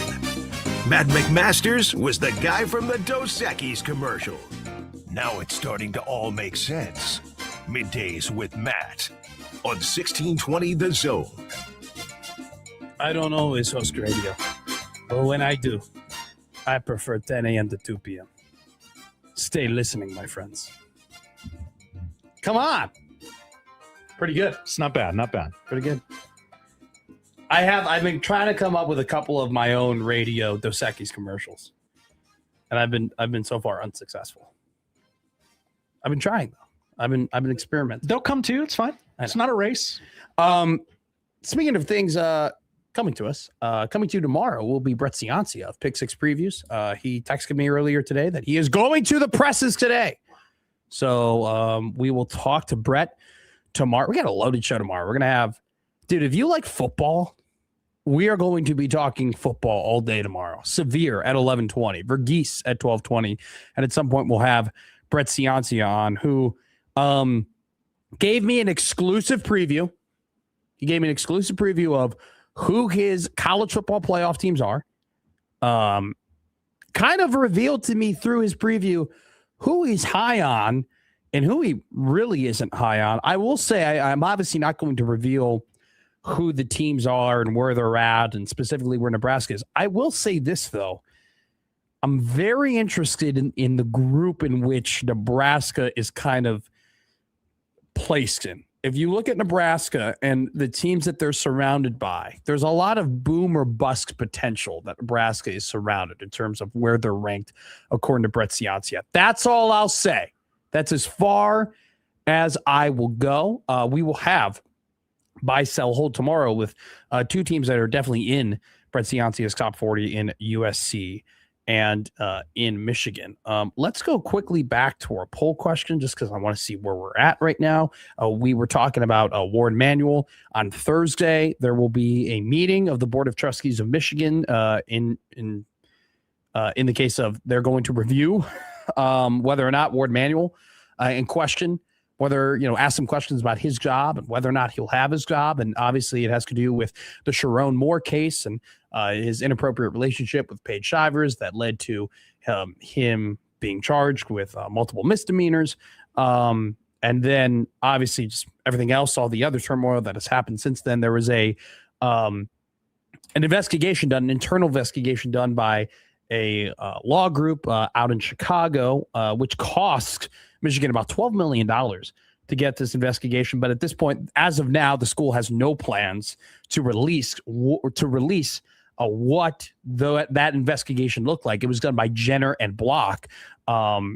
This is a quote from an Athletic article. Speaking on the condition of anonymity, a source from Jenner and Block discussed the investigation and said people at Michigan are in quote unquote survival mode, anticipating that the investigation will show that Michigan failed to heed warning signs about Moore's conduct that eventually led to his firing and then the hiring of Kyle Whittingham. Despite all of the crazy things that have happened over at Michigan over the last couple of years, they have won a football national championship and also a basketball national championship, only a couple of years apart from each other. Football in 2023, basketball in 2026, along with a whole host of other accomplishments, making other college football playoff appearances, also making another NCAA tournament basketball final, along with a College World Series appearance. Our poll question was scribed by Josh Hodson. Whoa. Would you be okay with Nebraska having the success Michigan had over the last 15 years if it meant having the same scandals as the Wolverines have had to endure? We are 113 votes in. I think this is the biggest poll question we've had on the show. 48% say yes. 52.2% say no. They would not take Michigan's on the field success if they had to endure the scandals. Our friend Kenneth goes, anyone who votes no is a damn liar.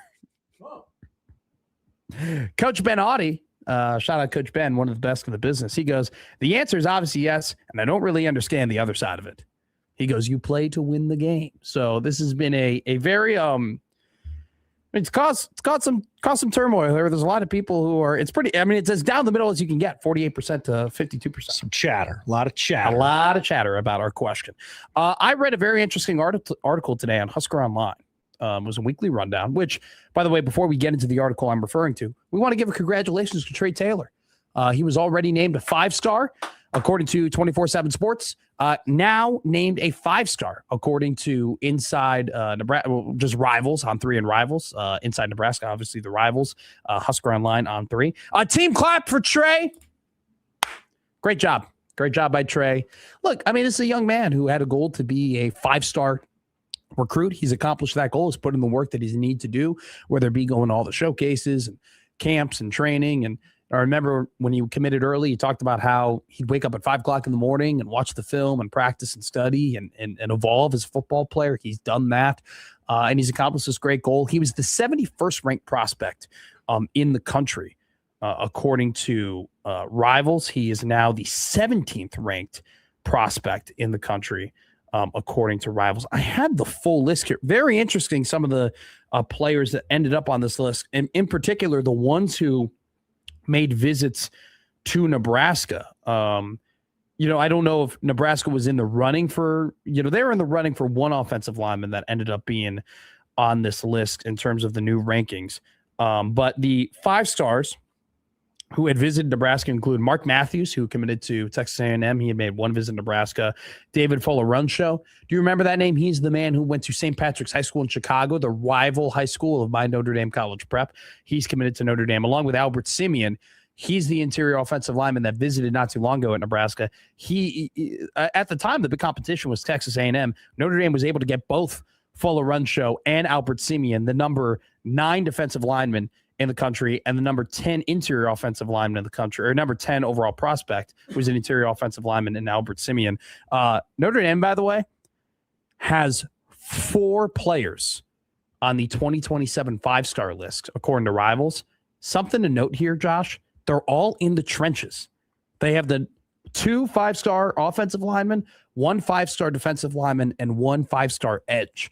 The other team having multiple 5 stars on this list is Oregon, with Will Menchel, who is the highest ranked quarterback in the country above Trey Taylor. Trey is not only terrible word there. Trey is the second highest rated quarterback in the country. And then also Dakota Garant, wide receiver, 5-star for Oregon. So Notre Dame having a very, very impressive recruiting class this cycle in 2027. Nebraska currently ranked 18th after the new rankings, according to Rivals and On3. Let's go to an On3 writer, weekly rundown by Sean Callahan.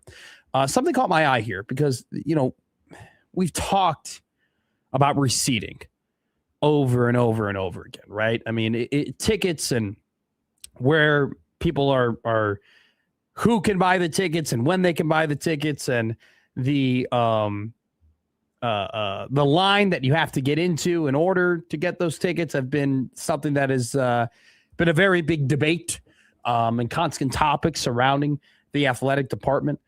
This is a tweet from Paul Hamill, Nebraska, that Sean references here. He's a senior contributor for the Nebraska Examiner, formerly worked for the World Herald. He wrote, just learned that At Husker Sports has kicked loyal volleyball fans in the teeth once more at the last minute. Season ticket holders can no longer choose 4 season tickets as they were told in the reseeding process. Many of whom, seems the wealthy athletic donors, many of whom have never had season tickets and got to pick up 6 each, snapped up way more than Nebraska projected. What's left for the season ticket holders are nosebleed seats in the darkened top area of the arena. Many fans are abandoning the program. Nice work, is what Hamill tweets. Callahan continues to write that, this is quoting Sean here. It's a dangerous game, tugging at the heartstrings of dedicated Husker fans who have been so important for building that program. The response I've gotten from many is they just would have liked to have been given a chance to pay whatever it took financially to stay in their seats, or at least get a seat. The entire process of blindly throwing money into a pot with no guarantees has been stressful for many season ticket holders he's spoken with, and he'll have 2 more rounds of this next year with men's basketball and football. So it's one of those things where there was an expectation that, yes, we're going to have a reseeding process in volleyball, but don't worry, season ticket holders, you're going to be able to get the same amount of seats that you've had, despite the fact that, Nebraska is going to let these donors come in and take these donations in order to get the seats that they deserve. And now it just seems like from Hamill's reporting and then some of what we're reading here on Husker Online that it's kind of not the case, where there are season ticket holders who may not be as high up in terms of the donation list that aren't going to get their fully allotted seats like they anticipated. And it's just kind of one of those things where it's disappointing. I'm not somebody who's going to say, yeah, I don't support loyalty. I take loyalty very seriously. And it is disappointing to see the Nebraska Athletic Department, value some things over loyalty.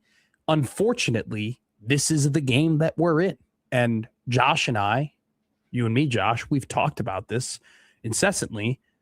When you go from a college model to a pro model, you have to change the way you do business. And the way that college athletic departments treated their fans was very different the way that pro organizations treat their fans. Felt like in the past when we were, 10, 15 years ago, when we were in a different era of college football, college sports in general, the athletic departments treated you as alumni, loyal members, alma mater. We love you. We support you. We need your support. It's what we need more than anything, right? Fanfare, interest, people in seats, people talking about this. This is how you become a notable program. But now that the model has shifted, not only do they need you in your seats, not only do they need your loyalty, but frankly, it's a harsh reality, they need your money. And we're at the point right now where they need your money probably more than anything else. And this is not just a Nebraska thing. This is a college athletic department thing where they got to put dollars and cents above everything else. And so it sucks. You hate that it happens. But I think you also take the purview in terms of Nebraska views it as, what are we supposed to do? We need the money and everybody needs the money. We got to stay ahead of the 8 ball. And by taking the money, we ensure that we could put the best product out there as possible. And it's unfortunately, whether it be with basketball, whether it be with baseball, whether it be with volleyball, loyal fans are not being rewarded. And it sucks. It sucks. And it's just kind of, it's one of those ultimate dilemmas where you go, it sucks that they're doing it, but you know exactly why they're doing it. And it's hard for me. I will admit this. I'm not a season ticket holder.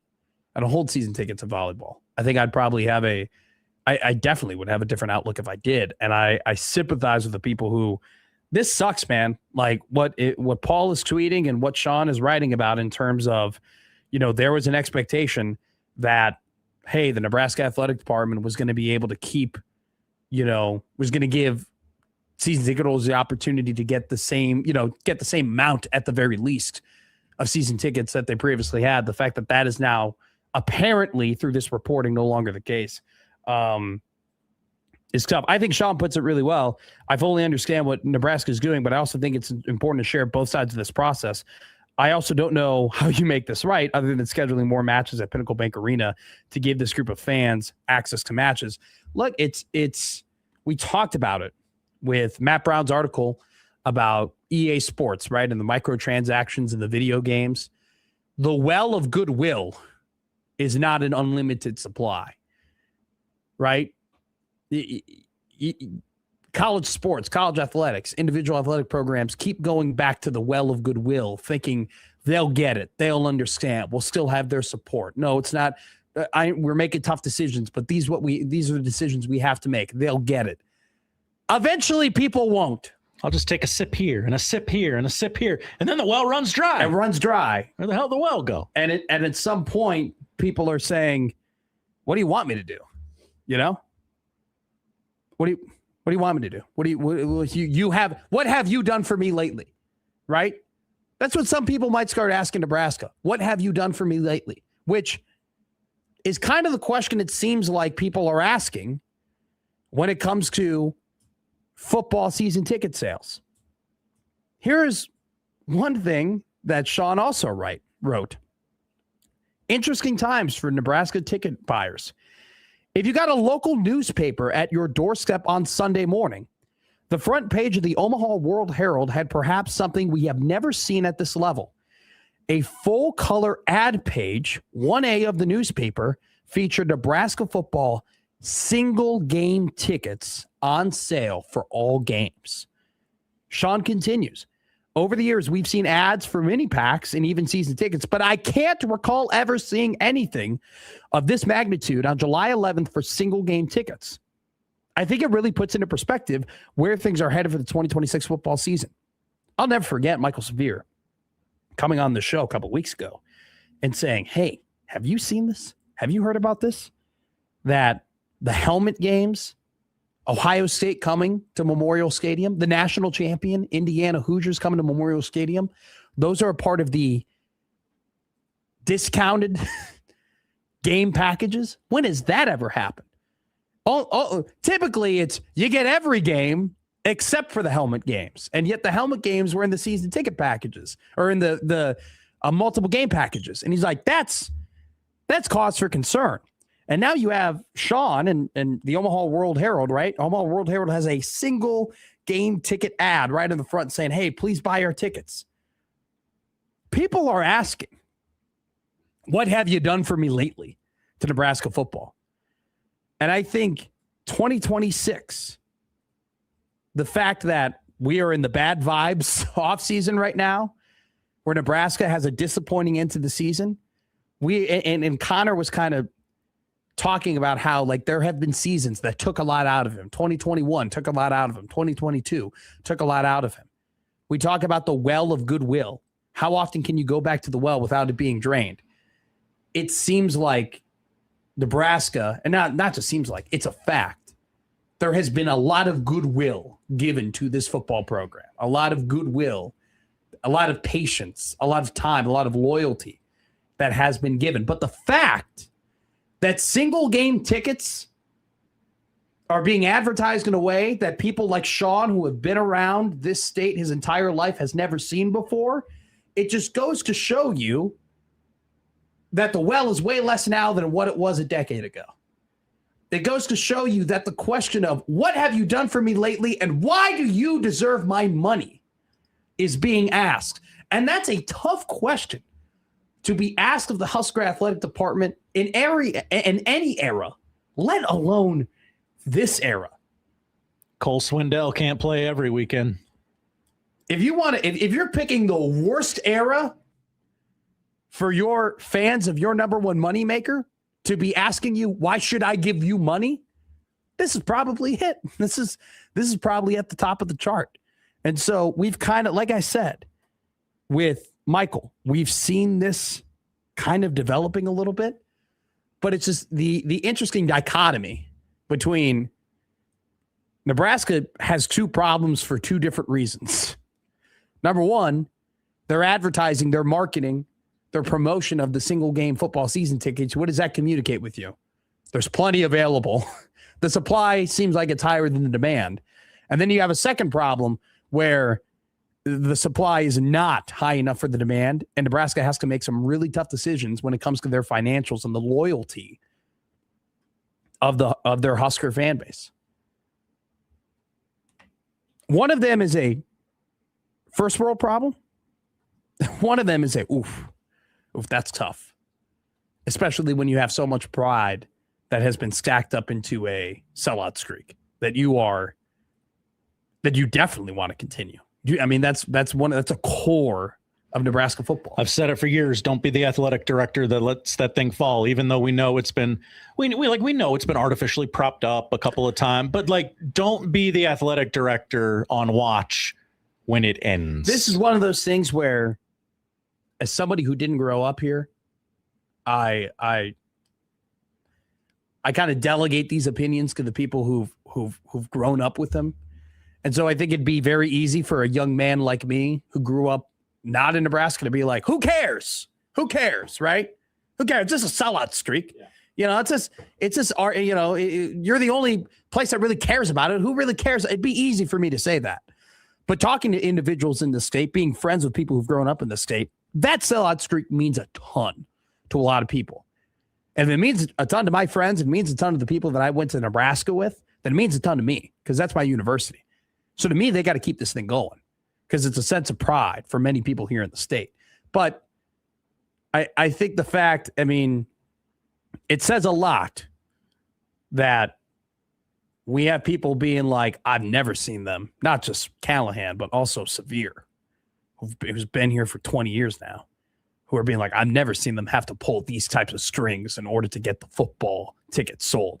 That just shows you how far we've come here. All right, take a break. Robin Washut of Husker Online, the publication we just spent a lot of time talking about on On3. Coming up next here on Middays with Matt.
Now back to Middays with Matt on 1620 The Zone.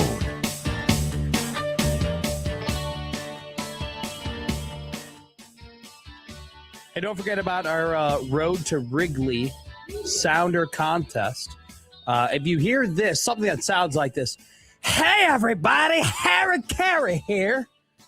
That means that you should go to 1620thezone.com and enter into the Road to Wrigley Sounder contest. How to win. Listen for that sound. Go to 1620thezone.com and enter a chance to win 2 tickets, a round-trip airfare from Omaha to Chicago, 2-night hotel stay in downtown Chicago, and a $150 gift card for the winner to use for dining, Ubers, merchandise, and etc. Road to Wrigley, presented by Union Bank and Trust at UBT. People don't have your money. Your money has people. Member FDIC. One of our people that joins us every single week from Husker Online and On3 is Robin Washit. Robin, how are you, my friend?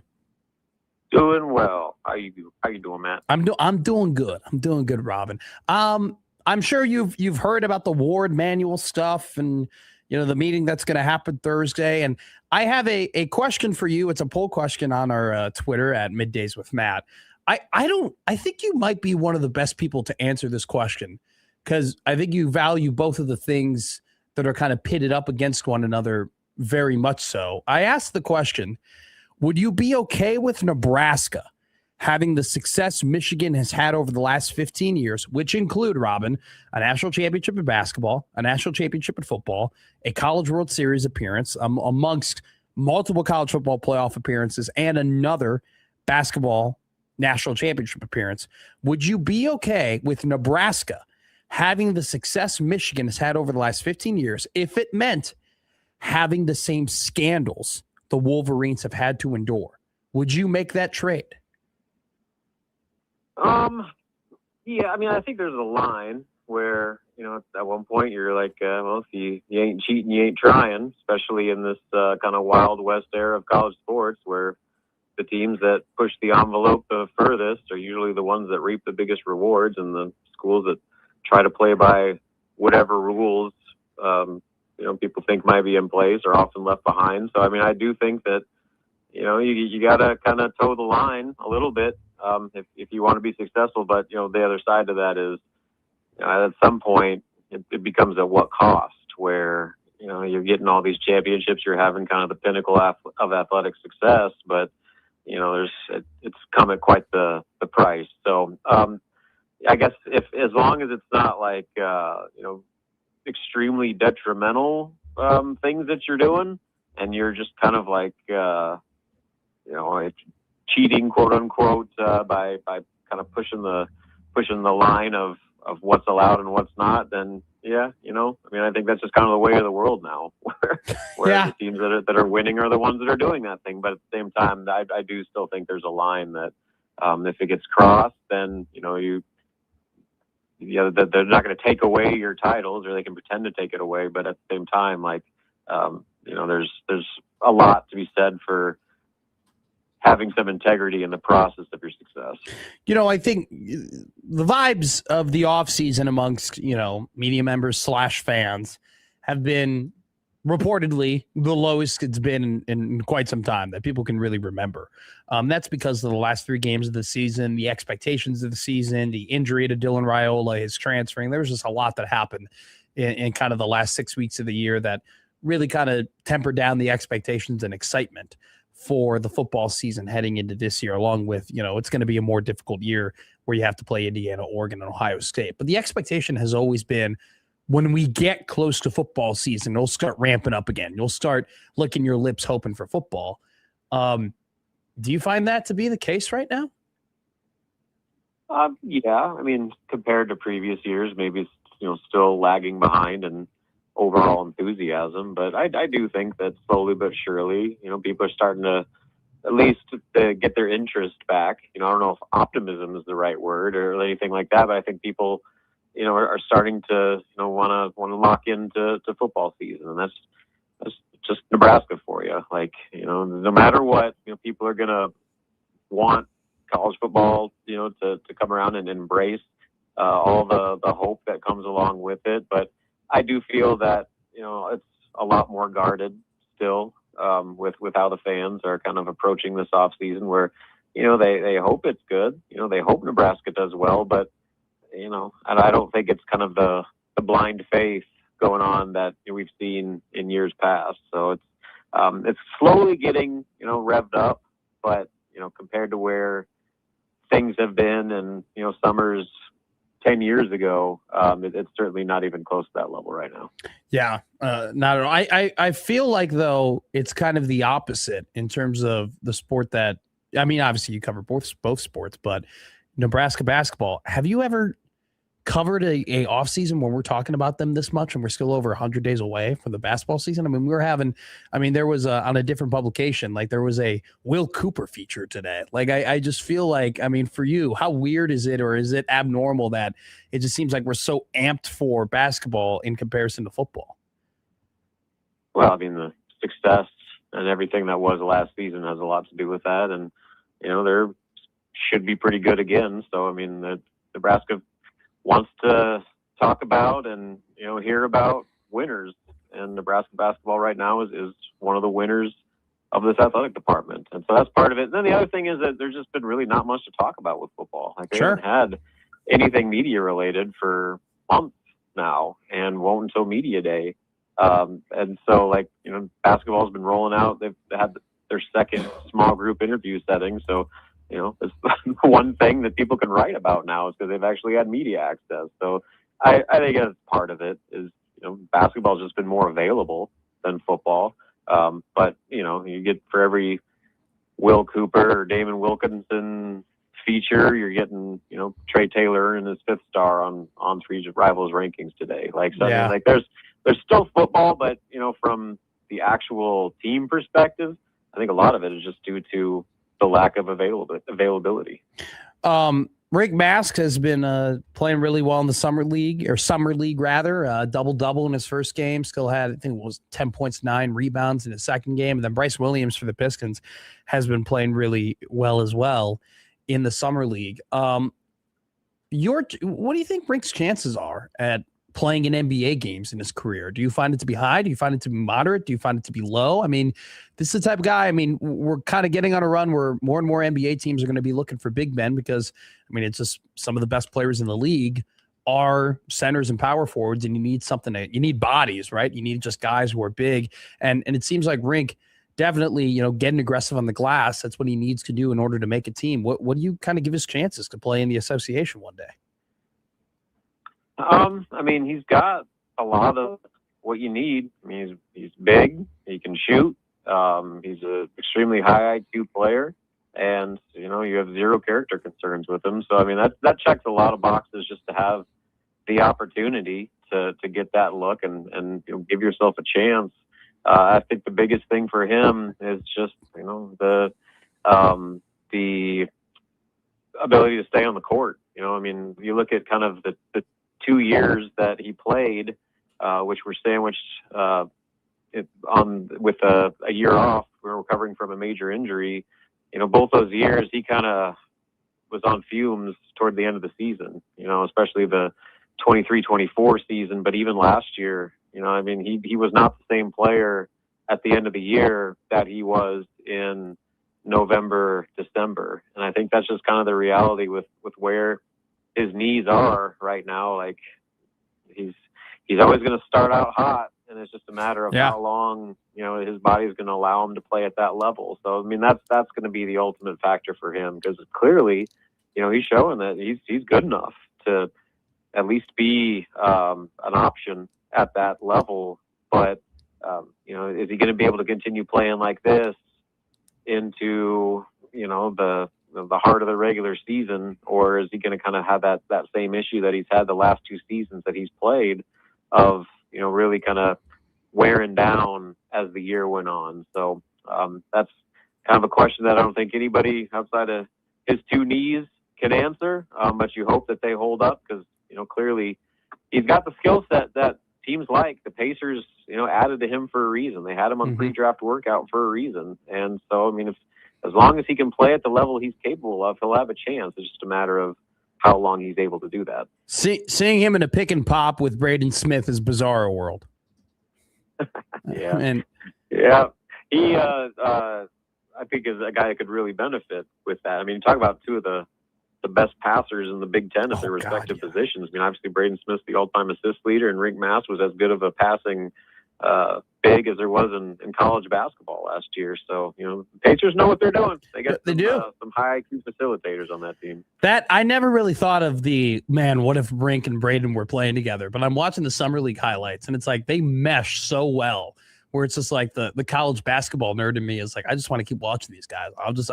I'd love for them to play. If they don't end up on NBA teams, you'd love for them to play together just maybe in the Euros or something like that, because it's just entertaining basketball. Let's go. I want to ask you this too, because you've talked about this a lot, and the culture and how much they're losing with Rink and how much they're losing with Sam, because those were, the captains, right? Those were your two leaders. Who do you think is the leader in the clubhouse to take that main role as the leader on Nebraska basketball's team? I don't know if they have an individual that is the level of leader that, say, a Sam was. I mean, just because Sam did everything, with his by example leadership, but then his kind of emergence as kind of the face of that team last year, like that's really difficult to replace all that Sam brought. And then Rink, obviously he was kind of the elder statesman in that locker room that, obviously played at a really high level, but he was a vocal guy that when he spoke, people listened. And I think, Nebraska this year has guys like that. Obviously Price is the lead dog.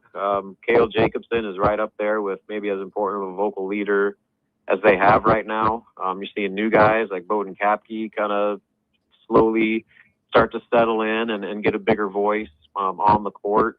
And then, who knows, maybe even Braden Frager, when you want your best guys to be your best leaders, and, he's still a relatively young player, but, this is his third year in the program. So just from an experience and veteran standpoint, he's right up there with anyone. So, you like to see him kind of grow up and take on some of those responsibilities. But I don't think any one of those guys can be what Sam Hoiberg was on their own. But I do think collectively, when you look at their roster, they're returning a lot of experience and a lot of guys that understand what got the team to where it got last year and all the things that needed to happen on and off the court for last season to be what it was. But then they also added guys that, I think fit with exactly that type of mindset with, obviously Bowden Kapke, but Trevin Lenhart, I'll put him right in that conversation as well, as just an older guy that understands what he's supposed to do. And I think as they continue to kind of settle in, because right now everybody's still so new, and a lot of times when things are new, people hesitate to, especially new guys, to come in and start throwing their weight around and then start, setting the tone with their vocal leadership. But I think as they go on, especially as they get closer to the season, you'll see guys like Lenhart and, obviously Kapke and, maybe even a Sam Warm start to kind of take more ownership as leaders, as they kind of, their roles start to get a little bit more defined. Quick question before we let you go here. When is it fair for me to ask you, is this the most talented team? Is this a more talented team than last year? When is it fair for me to ask you that question? Well, at least until they play a live opponent together. If this team still has not played a game of basketball together. They've practiced, but they faced zero adversity. So how about, so I'm trying to think of the schedule. You want to do December 6th? That's the day after the Creighton game? Yeah, well, they got some big ones before that, too. They do. In November, they got to go play Providence out in Mohegan Sun. They're going to play Missouri. So, they're going to have some early tests that I think will go, hey, maybe even exhibition play. Their exhibition slate is BYU, right? As good as I've ever seen it, with BYU and St. Louis. Yeah. And then, it sounds like, they're close to adding another high major game, potentially Kansas State, down the road here. So, we'll get a much clearer picture, I think, of where this group is entering the season, maybe than we've ever had, just because of the way the non-conference scheduling has evolved in this new era. Okay, I'm going to put it down. Post-Providence game, I get to ask you, Is this fair. team more Yeah. talented than the 28 win team last year? All right, I like that. We'll put that because I know you well enough, and I know this industry well enough to know that asking you right now, are they more talented, would be a ridiculous question. You would do a great job answering it. You would do a phenomenal job, but I didn't want to put you in that position, so we'll mark it down. After the Providence game, I'll give you that question. Can't wait for it. Robin, I appreciate you greatly, my friend. We will talk to you soon, all right? Sounds good, Matt. Talk to you later. Talk to you. Robin Washington of Husker Online and On 3. I love this team. I love this Husker basketball team. I think it's going to be a good year of basketball in the state of Nebraska. I really do. It's where I'm kind of leaning. You know what? When it comes to state of Nebraska basketball Kool-Aid, it is fully filled up. The packet is in, and I've even added an extra amount of sugar to it.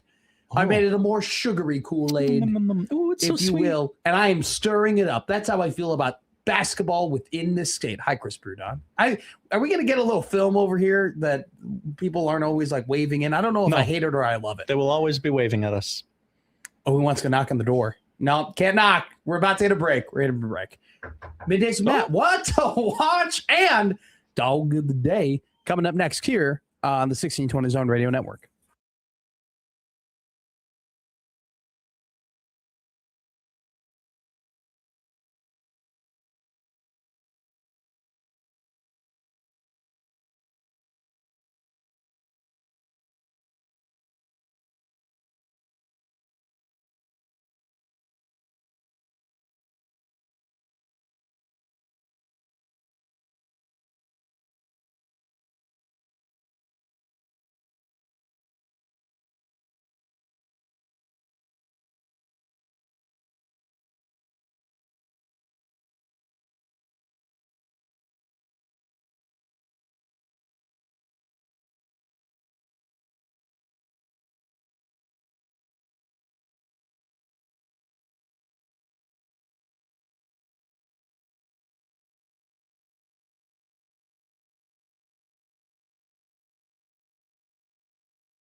Hey, can I say I'm confused real quick? Yeah, I think people just assume that about you. Thanks. So it's going around like Trey Taylor is the number one QB in the country. That's what people are claiming. He got a 5th star from the only outlet that didn't have him as a 5th star But already. I'm looking at Rivals 2027 5 stars, the official list here, released by Rivals, and they have a QB over him. Outdated information. But yet people are saying that he's the number one quarterback. At least Hayes Fawcett's graphic says he's the number one quarterback in the country, which I don't know. I don't get that. Maybe we need some clarification there. But still, a 5-star, Trey Taylor. This is a 5-star program. Some are saying. And when I think mean everyone's some, saying it. When I mean some, I'm pretty sure it's my mom. And a 5-star place to go and get a hot meal is Arby's. And 1620 Zone has got you covered. Known for their roast beef sandwiches and iconic curly fries, Arby's is bringing back the Angus cheesesteak. Arby's, we have the meats. Listen all week doing sportsmanlike conduct for a chance to win a $25 gift card. And that was an ad. This is not. I've had that cheesesteak. Is it sick? Pretty good for a drive-through cheesesteak. I was pleasantly surprised. And don't forget the Zone Night over at Warner Park, Lehigh Valley, 7 o'clock on Friday. Everything Nebraska night. We will be there. Somebody will be throwing out the first pitch. Hopefully, it's yours truly. What are we watching tonight, Josh Hodson? Sharing sports. We're watching, well, there are sports on tonight. The Home Run Derby, 7 o'clock on Netflix. The perfect I had no idea. Television venue for such an event. It's no longer time-based. It is swing-based, 20 swings in the first round. You cannot end your round on a home run, so you get to keep going. Oh, that's a fun little twist. Yes. This is from Citizens Bank Park in Philadelphia. Schwarber, Contreras, Harper, Kaggs, Murakami, Rice, Walker, and Junior Caminero are your combatants. If that's not your speed, that's okay too. WNBA is on USA. LA and Atlanta at 6 o'clock. Then Phoenix and Minnesota, 8 o'clock on Peacock. Matt, I'm sure you'll be locked in to the series premiere of Dancing with the Stars, The Next Pro at 7 o'clock on ABC tonight. 12 up-and-coming dancers move into one house and compete in a grueling audition process, all vying for a coveted spot as a pro dancer in season 35. And if you would like to watch the work of Sam Neill, who we lost overnight tonight, you can do so by watching Jurassic Park and Event Horizon on YouTube TV. Those are different movies for anyone who's wondering. Hunt for Red October is on Peacock. In the Mouth of Madness is on Tubi. And Matt, Wimbledon is on Amazon Prime. Hunt for Red October is such a good movie. You have seen Hunt for Red October. The submarine movie. Your dad loves the Hunt for Red October, I'm guessing. One of Mike's favorites of all That's right. time. He's like, you want to see the Hunt for Red October? I go, I've seen it 6 times. He goes, I know, but they don't know it's there. Just feeling like Hunt for Red October one more time. Mike loves Dog of the Day as well. Oh, I got to hit that, don't I? I know, because I can't hit it anymore. Let me hit it. All right, folks, let's talk right now. I'm going to kill your bookmaker. I'm going to rip his throat out. I will blow this man out. I will step on his throat until the man chokes. Let me tell you how. Dog. Winners. Dog. Winners. Dog. Winners. Dog. Winners. Dog. Winners. I'm on a roll. Dude, you got to love dogs, right? Kind of forced to make this bet because roommate Dan's a Kansas City fan, but look, I've been hot recently. Don't bet your money because of who your roommate roots for. But I'm so hot right now, I think I can win any bet ever. Okay, you had a good weekend. Plus 733, Jack Caglione. Cags. To win the home run derby tonight. That's where we're going to go with. Plus 730, I feel like is a great deal. So that's our dog of the day. I know I won Ryan Blaney bet yesterday. I won a Max Holloway bet, won a Patty Pimblett bet. A dog hit last week. I went into my account and I had no idea that I had $80 in there. I was like, oh, I won a bet and I totally forgot about it, didn't cash out. So I had that and then we rolled that over. Had a phenomenal weekend. We're going to keep it rolling here on Dog of the Day. Thank you for listening to Middays with Matt on 1620 Zone. USC and the crossover coming up next.